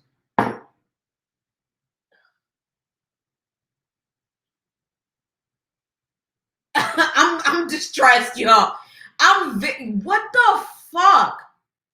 What the fuck? You know what? Yeah, I'm trying to really like.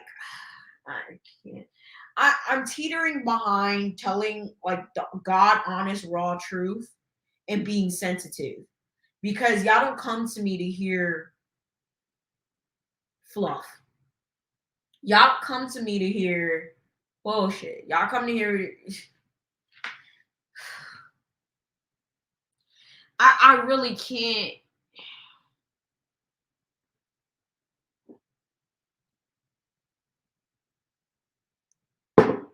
I'm gonna save it for the end because I can't say nothing positive.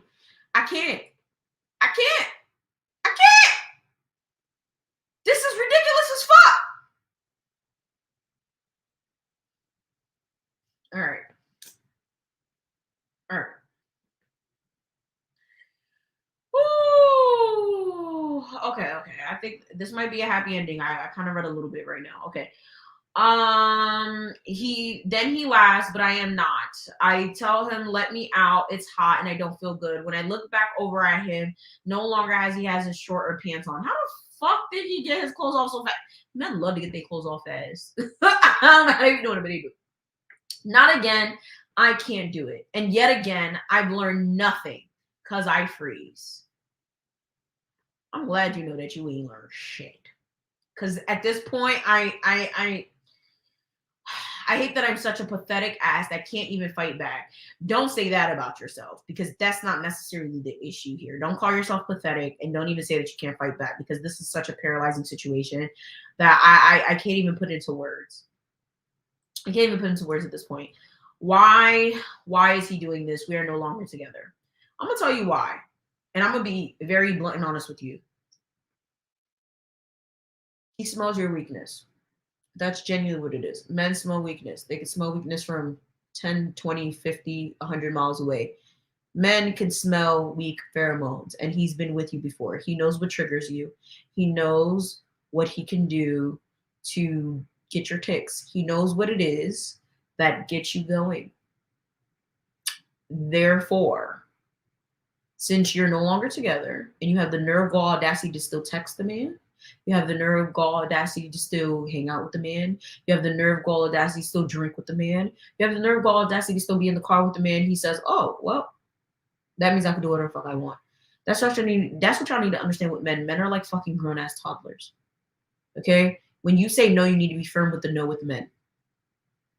No and ifs or buts. You need to be firm. And that's the God honest truth. You need to be very, very firm.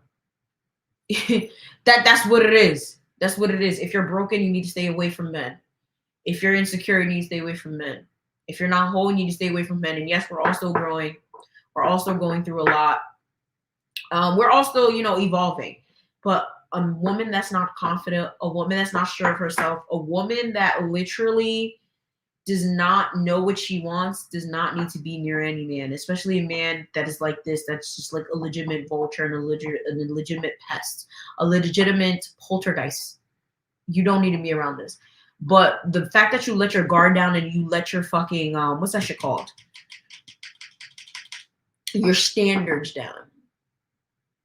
Okay? The fact that you said to yourself, okay, well, we're not together, but I'm still going to hang out with this man. I'm still going to give him the time of the day. He sat there and he said, it doesn't matter. Clearly, she's still going to give me some sort of attention. That's what it is.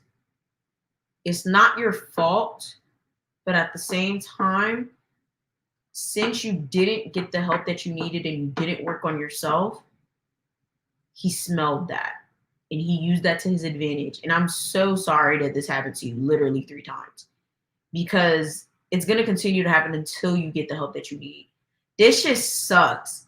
And I feel so bad for you. Like this shit, oh my fucking goodness.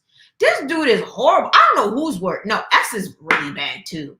They just keep getting progressively worse. Okay, between Y and S and A, they're all horrible.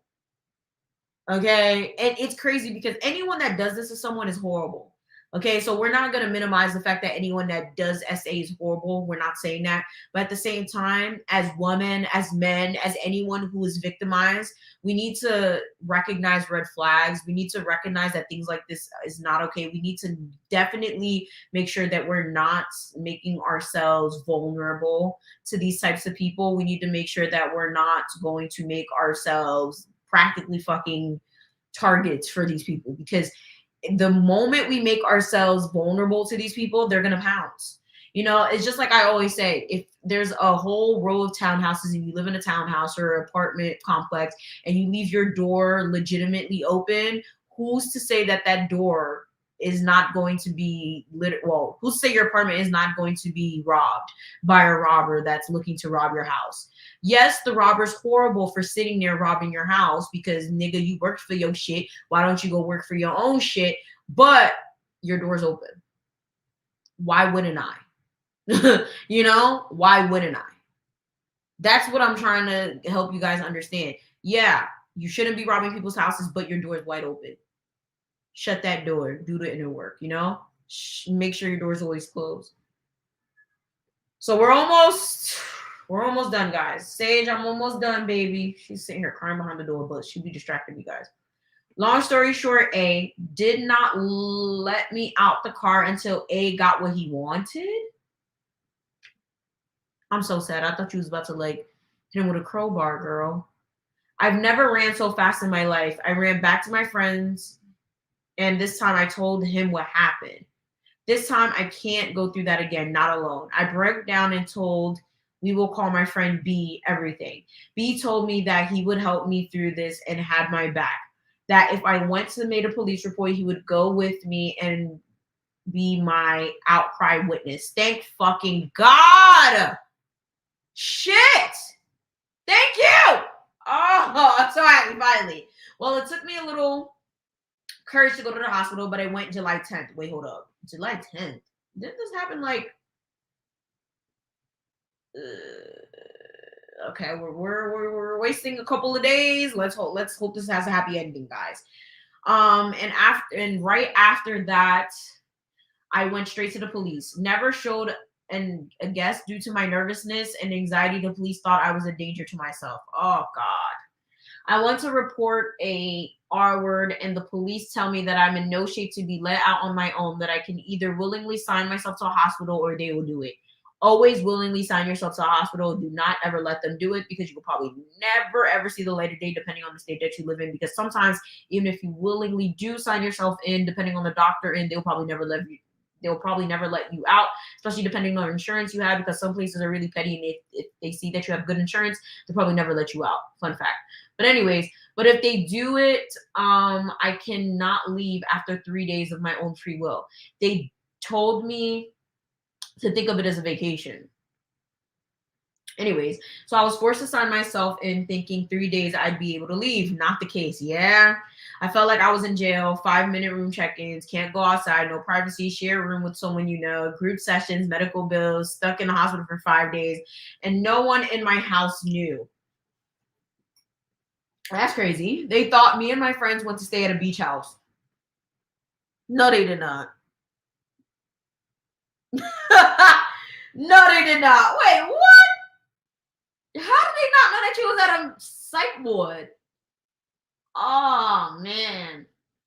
I'm locked up with no freedom when all I want is to be left alone. I'm locked up while not one but both of my, I guess, SA salters, while they are free. That 5 days I lost, I think the only way I got there was to take control of the situation. First of all, why didn't they arrest anyone? I don't fucking understand. See, this is the thing. Now I understand why people don't necessarily report these people, because what the fuck? Like, did they even do a kit? But then again, they can't do a kit because you kind of fucking showered at that point. This is why if you are going to report anything, you got to report shit like the same day, next day, the latest, because this is why. Like, it's very hard to prove that someone did anything to you because things like this. And it's, yeah. Now I completely understand why. I can't go outside. Well, I'm gonna work out in this workout bike 3 times a day, an hour each. Nope, I don't trust the food here. All I will eat is graham crackers. and apple juice because they're sealed. Understand that if you do that, it's going to take you a lot longer to get out because they're going to think that there's something genuinely wrong with you. Understand. Don't do that. That's probably why you were there for 5 days and not 3. I don't trust the food you're giving me, but I had to take it. Otherwise, they would watch me. See? So I would take the food in a cup of my juice to my room, but have a double cup. I would put the food in my cup whenever they did a room check, and I would chew it in front of them. The minute they left, I would spit it into an empty cup and flush it down the toilet. All 3 meals is what I would do, and I would stay in the room and shower for 30 minutes at a time. Well, day 5 came and they finally let me out, and I tell you, I'm never going back. I never went back to finish the police report. I'm afraid. Why? I feel so bad for you. This is so sad. My friend B never came through. His reason went to the beach with his man. What the fuck? Come on, B. This is horrible. When court time comes, he never says he's there. I've given up on it and I just stay home away from everyone. I moved back home for a while. It was fine. But then Jesus, we're going back to S, I guess falls on hard times and he does the same. So now I'm back where I started. My bedroom is right by his door and S knows it. Oh, this is... Do you work? Do you go to, like, what's going on here? What, like, this is a really bad story. This is really, really bad. Like, oh man, whenever he leaves, he whistles like he used to. Oh, what a bitch. They're antagonizing you. If I'm outside walking the dogs, he stops and stares. I never leave the house without a coat with a hood. It takes it seeing him I can't take it seeing him makes my skin crawl. But there isn't much I can do. It's been over 10 years. Nothing I can do now. So I started putting signs in my window that say beware, not everyone is safe to be around. That's right, S. Or no will always mean no. So don't worry about what I do. Worry about your kids and your girlfriend and a few more. I guess that signs mess things up for him because one day, not a sign. Hold on, that's a smart shit. I love it. I love it. Oh my God. So one day he catches me outside and tells me to take down the signs and keep my fucking big mouth shut. Oh, that's a threat. And that's punishable by law, sweetheart. I would have pressed some charges. Then he tells my family members he don't know what's wrong with me, that he always a great friend to me and he would give me rides in cash. Bitch, he has kids now and he is working on doing a good life and he doesn't know why I'm so mad with him. I feel like I'm going crazy for a while. My mind would switch back and forth. S and A now. Wait, what? Oh, my mind will switch back and forth between S and A.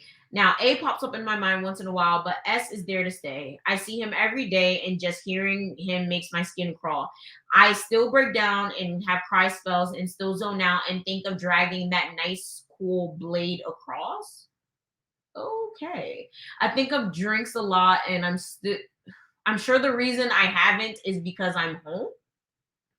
That's good. I think being around my family is stopping me in a way of going too far. I can't sit up in my room and get wasted every day.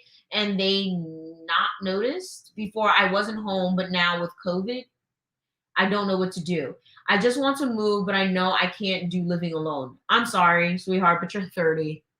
You're 30. You need to live alone. I understand you're going through a lot, but you need to live alone. Do the therapy, do the inner work, then live alone, but you gotta, like, you're 30. When are you gonna live alone? We gotta get it. We got to do something. This is a problem, especially since you're living next to the person that abused you. This is not okay. I know once I'm alone, my mind will do as it does, and I'll be back where I was before. How do I let go of what he did? I can't pretend it didn't happen when he winks or smiles at me. He's a bitch. Like, what? Writing this just made me want to open my Johnny Walker Red Label and have at it. Oh, Lord. Oh, Red Label, that's actually one of my favorite. I'm sorry. Let me not entice you to drink. I've lost a lot of weight and I hate it. I hate how he sits in his car for 5 to 10 minutes and stares. I'm not exaggerating. My mother has caught him watching me plenty of times. My parents had a plan to leave me and my sisters in the house and move out of state. I was with it, but now that S is back and he now owns the house next door, I no longer want to stay here. My other sisters can have it if they want to. I need out. I ask God every day to help me let it go, but I just can't. I don't know why. I try and tell myself to let it go. It happened years ago. It's just sex. You still live and you're breathing. You still have all your limbs and body parts, but it still plays in my head. I don't think I will ever want to be in another relationship again. I don't really think I can talk myself into believing or trusting another guy for that matter.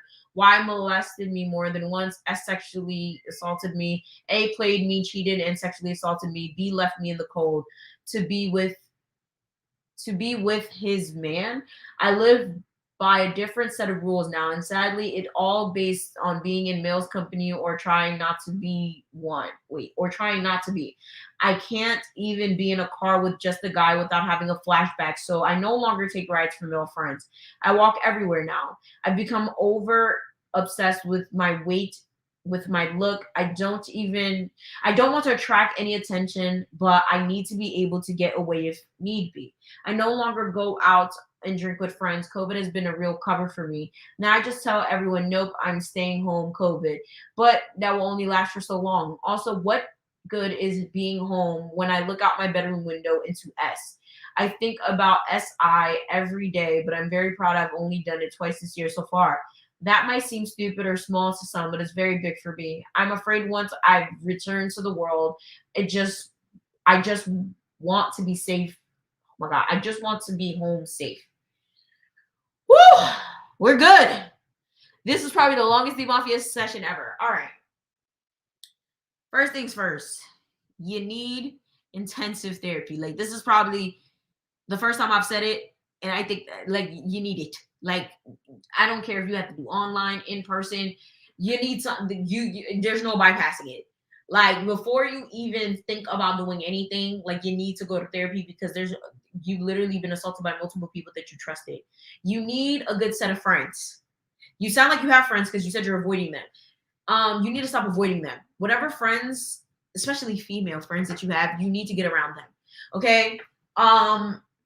Avoiding your friends is not going to help. You don't need to necessarily tell them what's going on, but you need to get around friends, have some good times, have some good moments, go on vacation, enjoy your life. It sounds like you're kind of punishing yourself for everything that's gone, that's gone in your life, that's happened in your life.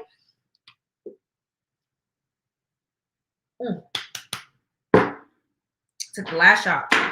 Sounds like you're punishing yourself. You know, it sounds like you're just not enjoying life because you feel like everything that's happened is your fault. You know, I feel like everyone should take some sort of responsibility for things that they do or don't do. I don't feel like the fact that all these men did whatever it is that they did to you is necessarily your fault 100%. These men are trash. They did what they did. And at the end of the day, that's not necessarily your fault. You are a master of your own universe, but at the same time, you can't change what they did to you. You have to start living. You're literally 30. You do not want to literally turn back when you're fucking 50 and be like, damn, I'm still at my fucking parents' house. Okay? You have to start living the life that you want, the life that you deserve. You do not deserve to be cooped up in that house across the street from the person that abused you. That is very fucking miserable.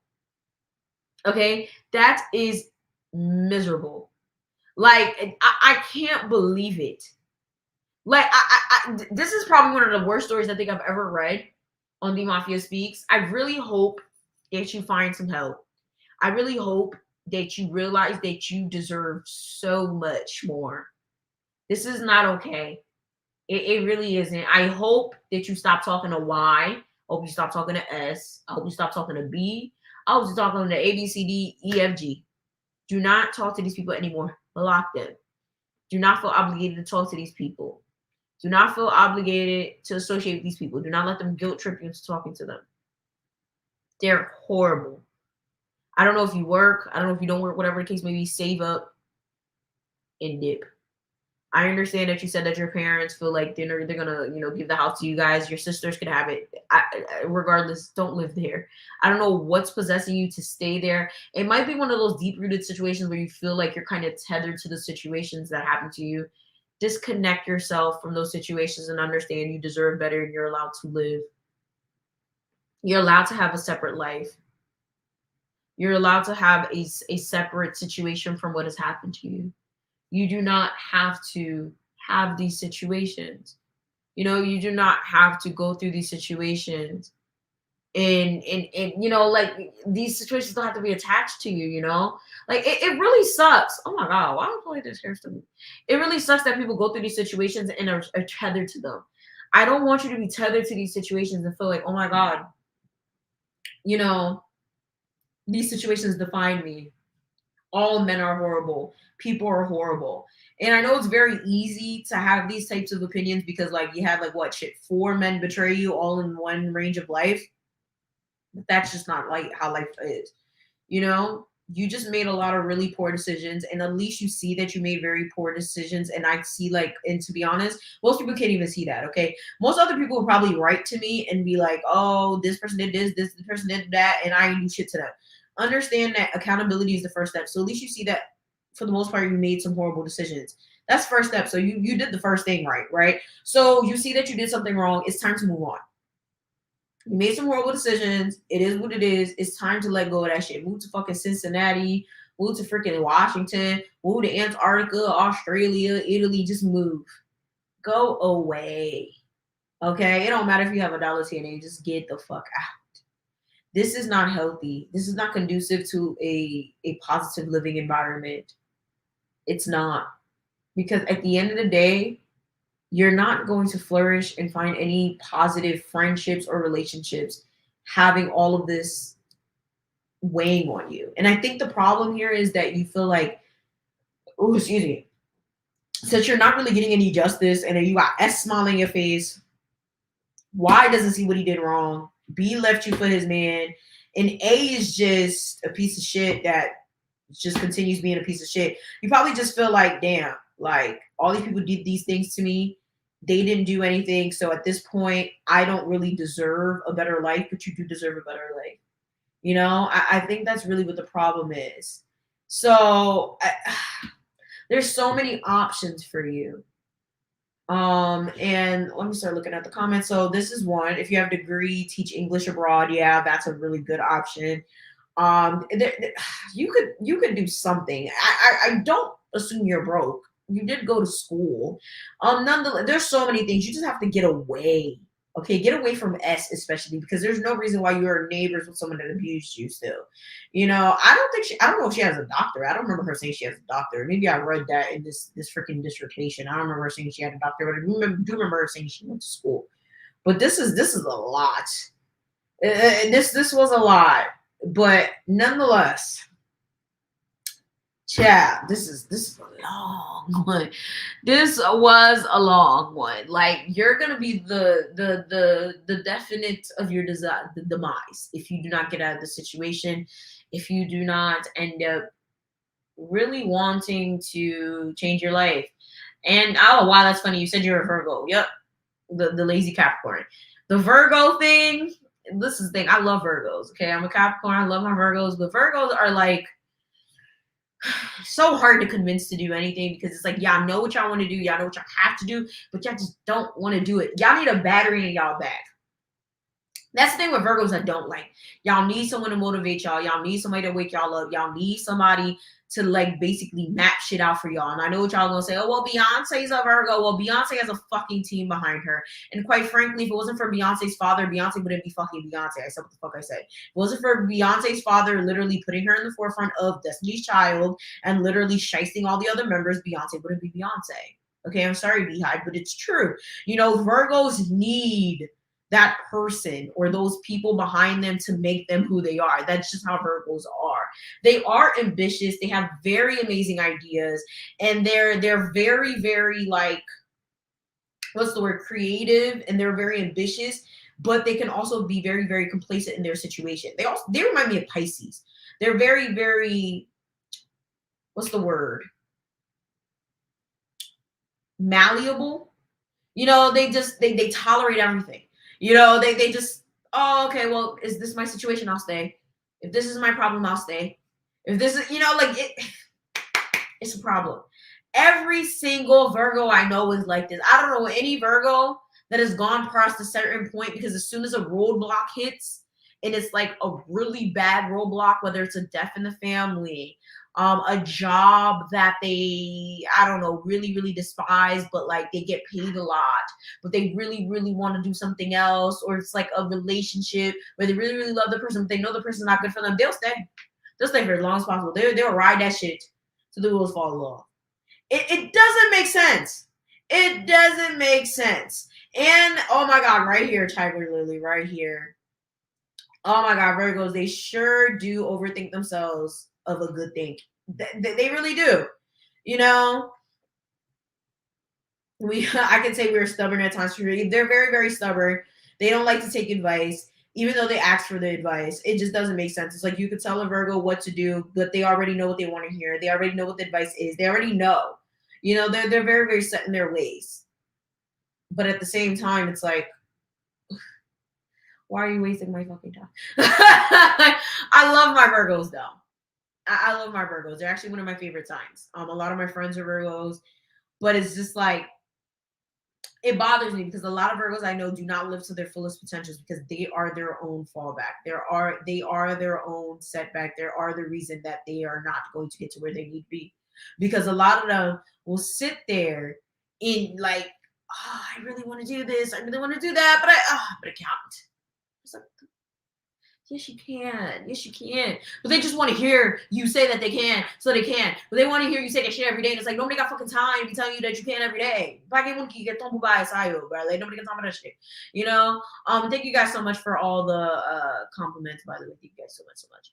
But it's like, yeah, a lot of you guys just really, y'all need to get out of that. Because a lot of y'all could be literally the next fucking Bill Gates or, you know, the next Oprah or whatever.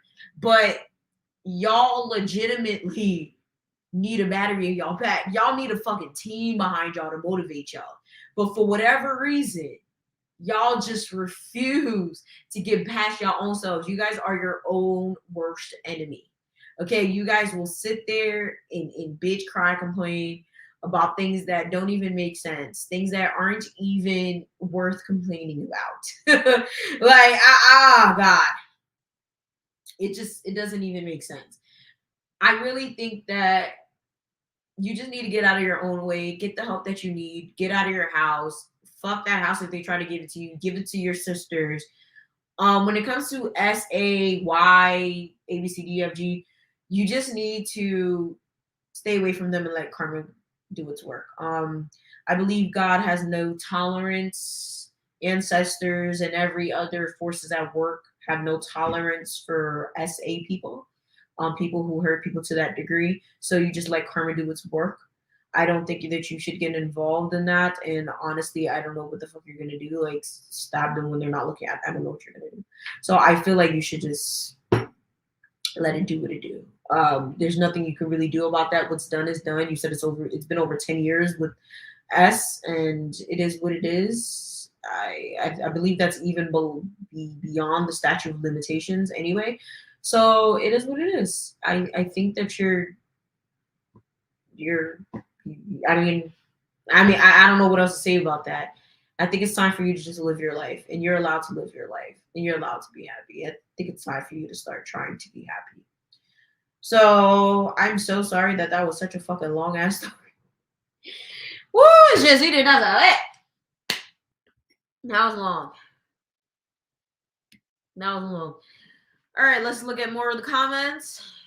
2 hours for the Mafia Speak session. You broke a record. Woo woo! Where's my juice? This shit probably warm as fuck now.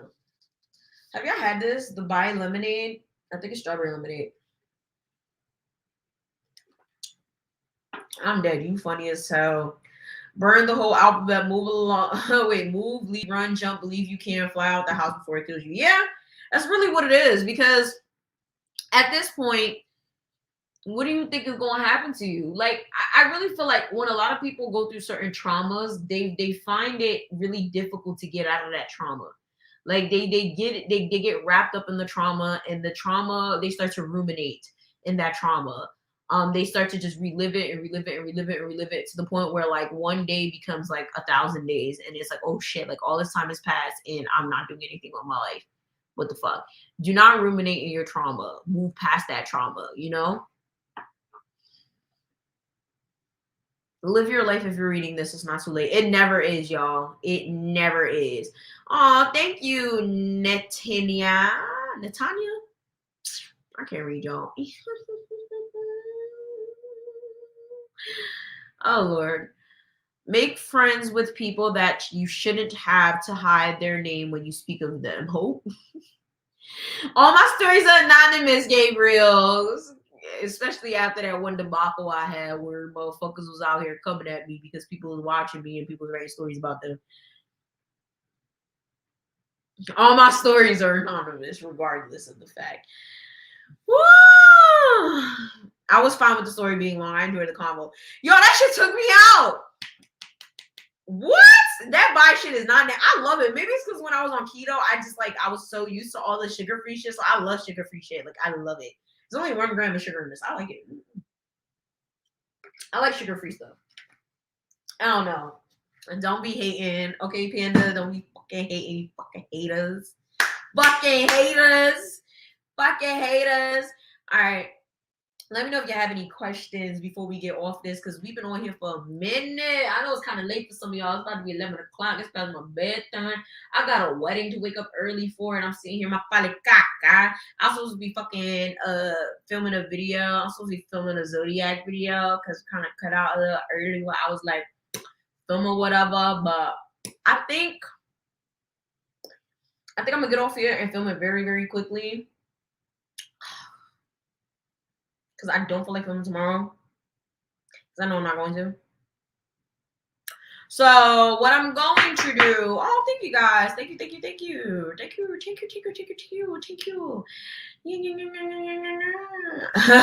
Yes, I'm a fucking hater. I gave that shit to my mom because I didn't want to taste like it.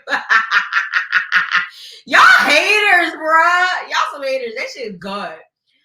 Oh my god, y'all some haters. Oh yeah, the story I was gonna tell you guys. The story. All right, so I had to launch a family investigation. I don't know if I'm gonna talk about this in my vlog. I'm probably not gonna talk about my vlog, so I'm gonna talk about it now. So boom, family investigation, right? So long story short, you remember how I told you guys that my cousin be out here doing goofy shit, but now I'm beginning to think that my cousin is actually not that bad and my family just don't like him and they just launched a hate campaign against my cousin or whatever. All right, so boom. So remember how I told y'all that my aunt left like a box? So like Haitians, they love to launch like big ass cargos to Haiti, and the cargo be kind of expensive to send. And when my parents were moving, my aunt, when she came here from Haiti a long time ago, had left this big ass box for us to send from here to Haiti, and niggas didn't know how niggas was gonna pay for it, whatever, right? So when I was moving my parents or whatever, the box was left and my cousin was supposed to send it, yada yada yada. She left money, but then my dad had coerced with my aunt. She left $100. But then my dad took the money, was supposed to give it to her. All right, so boom. I ended up finding out that my dad never gave her the money. Long story short, I ended up paying for it. Yada, yada, yada. Okay, so that aunt was supposed to come again in May. So May passed, she didn't come. June passed, she didn't come. July passed, she didn't come. So I looked at my mom. I said, hey, yo, where your sister at? Like, what's going on? Why your sister not here? Like, I thought she'd come every May. And my mom was like, hey, yeah, like I was like, yo, mom, but like, where's your sister? She was like, oh yeah, I forgot to tell you the tea. So your cousin ain't been answering his mother's phone calls. So if you guys not aware, my cousin is my mom's nephew, and my mom, oh my god, my mom is my cousin's aunt, and basically my aunt is my cousin's mother. Okay, so that's the dynamic there. So I was like, yo, where your sister at? What's going on? Why she not here? And he was like, my mom was like, yo, like, yeah, so the tea is your cousin hasn't been picking up the phone. And I'm like, what you talking about? What you talking about? What you mean not picking up the phone? So I'm just sitting there like, did it have something to do with the doom? Did it have something to do with the box? Now, Kelly, right here, why didn't your dad send the doom when he went to Haiti? Now, you can't go with it. You have to actually find someone to send it. You have to find like an independent contractor to send it.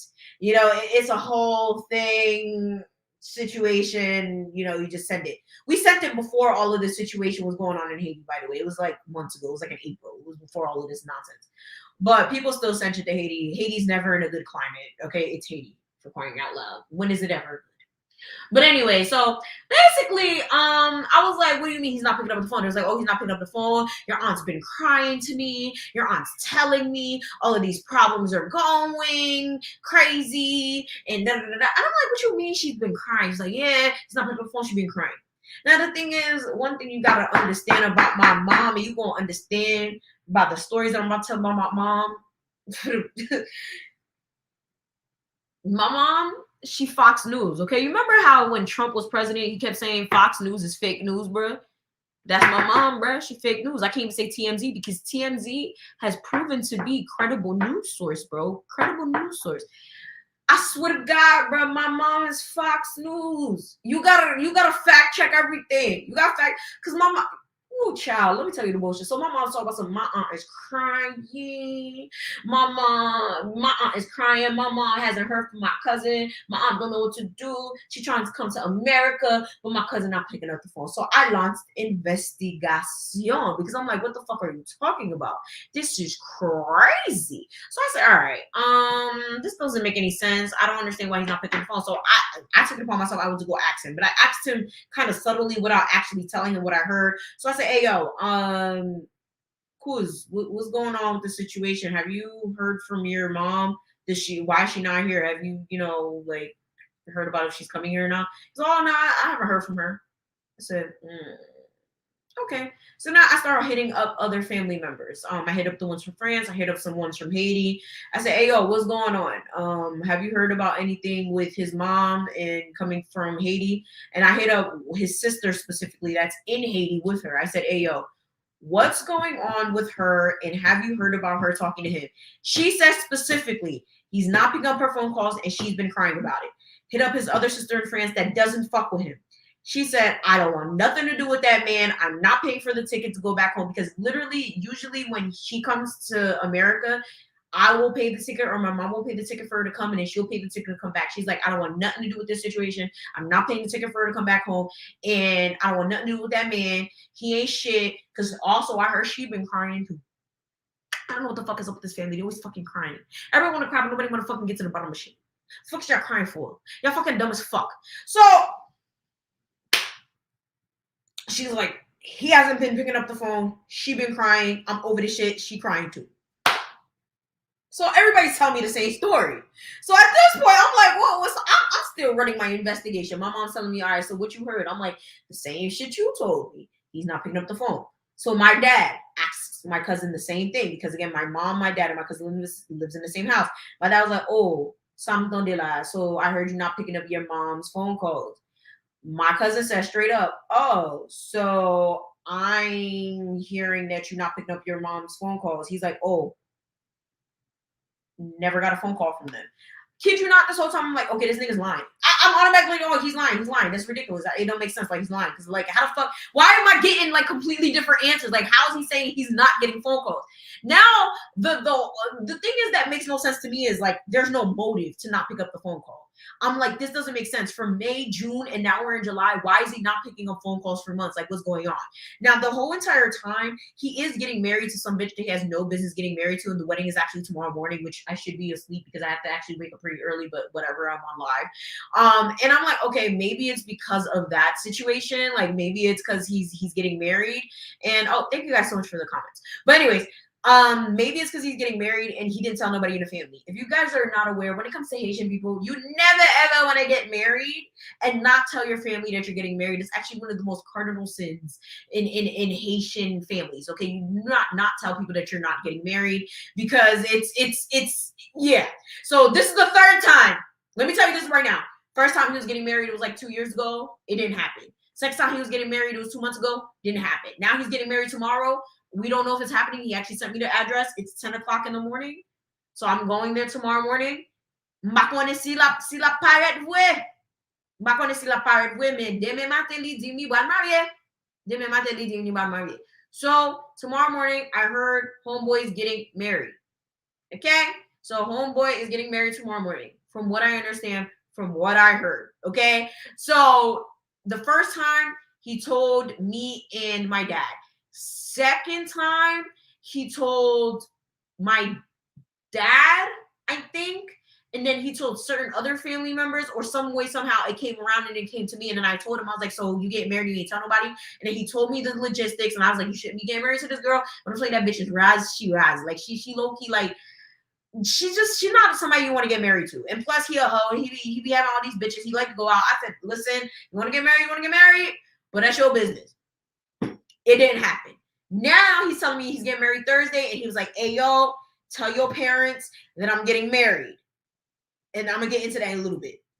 And y'all already know, if you're foreign, that's one of the worst things you can do. You have to tell people directly that you're getting married. You don't tell people to deliver messages. And yes, it's of course it's a green card lottery. Okay, it's a green card lottery. But anyways, so now I'm sitting here thinking to myself, like, okay, something don't make sense. So I'm like, is it because he didn't tell anyone he was getting married? And then I'm hearing, oh, he probably doesn't want to answer the phone calls because he was blowing off his money in Miami. So if you guys do not understand, May is Haitian Heritage Month, and Haitian Heritage Month is a big deal for Haitians. In Haitian Heritage Month, like, we be going in, okay? We be going hard. We're very much like, oh my God, rah, rah, rah, for Haitian Heritage Month. In Miami, like, everything is up for like a week, sometimes 2 weeks, and most Haitians go out there. We're probably spending hundreds of thousands of dollars, and he went out there. So people were thinking, oh, so the family was like, oh, it's because he was spending all this money. He wasn't spending any money on us, so he's not answering the phone. So yo, when I'm telling you, rumors were flying around the family, So again, my investigation was running for too long. I was like, okay, this investigation was going on for 2 weeks. So women, what was a question qui fait sens? So my dad is asking my cousin, like, okay, so like my dad is pressing him at this point. Okay, so you're not answering the phone. Why are you not answering the phone? Like, my dad is like me, but like the quieter version of me. See, I'm just gonna ask a direct question. My dad's like, okay, so why are you not answering the phone? That don't make no sense. What you mean you're not getting the phone call? You lying. You da da da da. So I'm just like, okay. So when my mom told me that happened, because I wasn't there when that happened, my mom was telling me, I was like, all right. So I just popped up to the house one day. I didn't even know he was gonna be there. He just happened to be there. Okay, he just happened to be there. So now I was just there. I said, oh. So I went in his room. I said, knock, knock. He said, who's there? I said, so I heard that you're not answering your mother's phone calls, and that's the reason she's not here. Kuskisa? I said, yeah. So I heard that you're not answering your mother's phone calls, and that's the reason she's not here. She's supposed to be here since May, but you have been ignoring her phone calls since May. Listen, one thing about me, I'm going to get to the bottom of shit. Another thing about me, I don't spread no rumors. Another thing about me, I don't give a fuck who's mad about what I said. I said what I said. I meant what I said, and you can say what the fuck I said. I'm not afraid of nobody. Okay, this whole situation of he said, she said, what she said. You could say what Yvana said. You could say what the Mademoiselle said. You could say what Anavy said. I don't give a fuck. Okay, like I don't have time. Okay, because I need to know, because my thing is, if I sit here and I pay for her ticket to come to America, I need to make sure there's no underlying issues. Next thing you know, niggas start fighting and shit, and they start saying it's my fault because I brought her to America, and niggas is beefing, da, da, da, da. And plus, I need to get to the bottom of this, because y'all always blaming this nigga for shit, and it don't even make any logical sense. So I said, yeah, so yeah, the family saying that you're not answering her phone calls, and I heard she's been crying because you're not answering her phone calls. This has been going on for quite some time now. I just found out about a couple of weeks ago. So I launched an investigation, and this is what your sister said. Here are the screenshots. I sent them to your phone. Just like that. I like, just like that. And he's just looking at me like, I knew nothing about this. I kid you not, I have not been getting any phone calls. And I was like, oh, are you sure? He's like, no, like, even your dad asked me about that the other day. I was very confused about what he was talking about. I really haven't been getting any phone calls. Like, I don't know what you're talking about. I said, oh, well, yeah, that's what the family's saying. They saying that you're not answering phone calls. And I need to get to the bottom of this, because if I buy her the ticket, I also need to know if you're going to buy her the return ticket. And I need to know if there's some sort of beef going on, because if you beef with her, I will burn her here. That's the only reason I'm telling you this right now. He said, wait, sit down. So I started explaining to him, and then he's like, all right, I'm going to call Haiti right now. I said, oh, shit, we about to call Haiti. So at this point, I'm like, okay, all right, we about to close the investigation right now. So now he calls Haiti. And he calls one of the family members that be with his mom all the time. So he calls the family member, and the family member's like, oh, you know, he's talking to the family. He's like, okay, don't I be calling you all the time? Family member's like, yeah, you be calling me all the time. He's like, all right, is my phone broken? He's like, nah. He's like, all right, bet. Pass me my mom. My mom over there. He's like, yeah, all right, pass me my mom. passes the mom. He's like, Mom, wasn't I talking to you the other day? She was like, yeah. He's like, so why am I hearing that you going around crying, talking about some, oh, I'm the reason that you're not here right now? And she's like, what? Where'd you get that information from? Oh, well, Yvana told me that you out here crying and telling the family that I'm the reason you're not here. Oh, Paul keeping Yvana. Don't listen to Yvana. I said, Yvana's right here. Yvana's right here. Talk about some Paul keeping Yvana. Talk about some don't listen to Yvana. Ivana's right here. You can catch flight right now. You can catch flight right now. Talk about some don't listen to Yvana. Don't listen to Yvana me. What the fuck is this? What in the Fox News is going on here? So don't listen to Yvana. Don't listen to me. I said, who are you talking? So I'm like, you see, this shit. Funny enough, the messages that was going back and forth between me and his sister, the bitch was right there. The bitch was right there. I said, I got your ass. I got your ass. In black and whites on Facebook Messenger, my friend. You sitting right there, my friend. Right there. I heard her ass in the background, mute. Silence, silent. Acting like she don't hear what's going on. Sis, was you the one talking about some, yeah, he's ignoring phone calls? Yeah, she's sitting there crying. You was the same one co-signing the bullshit. Pas for jouer avec. I don't like that shit. I don't like that shit at all. I don't like that shit. I don't like it. I don't like it. So I'm just sitting there like, what? I'm like, this must be some fucking shit. I said, talk about something. Don't listen to Yvana. Yvana's right here. Hello? Hello, man. Oh, Yvana. Oh, come on, yeah. Oh, come on, yeah.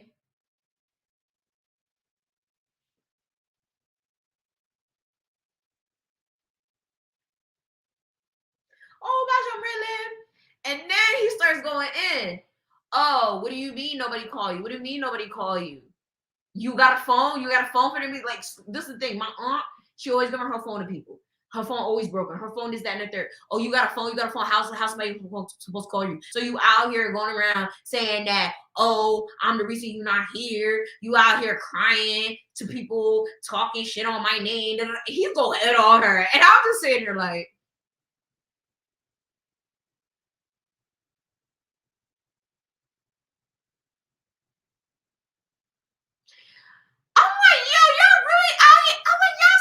now my mom's yelling on the other side of the phone. Oh no, that's what she said. That's what, of course she's yelling in Creole. Oh, c'est ça de Dieu, c'est ça de Dieu. Paul keep it. I'm like, y'all is some fake ass motherfuckers, bro. I'm like, y'all was sitting there literally playing up this shit. Oh, she be crying. She's so depressed. She's so sad about what's going on. How though? How is she so sad about what's going on? How is she so depressed about what's going on?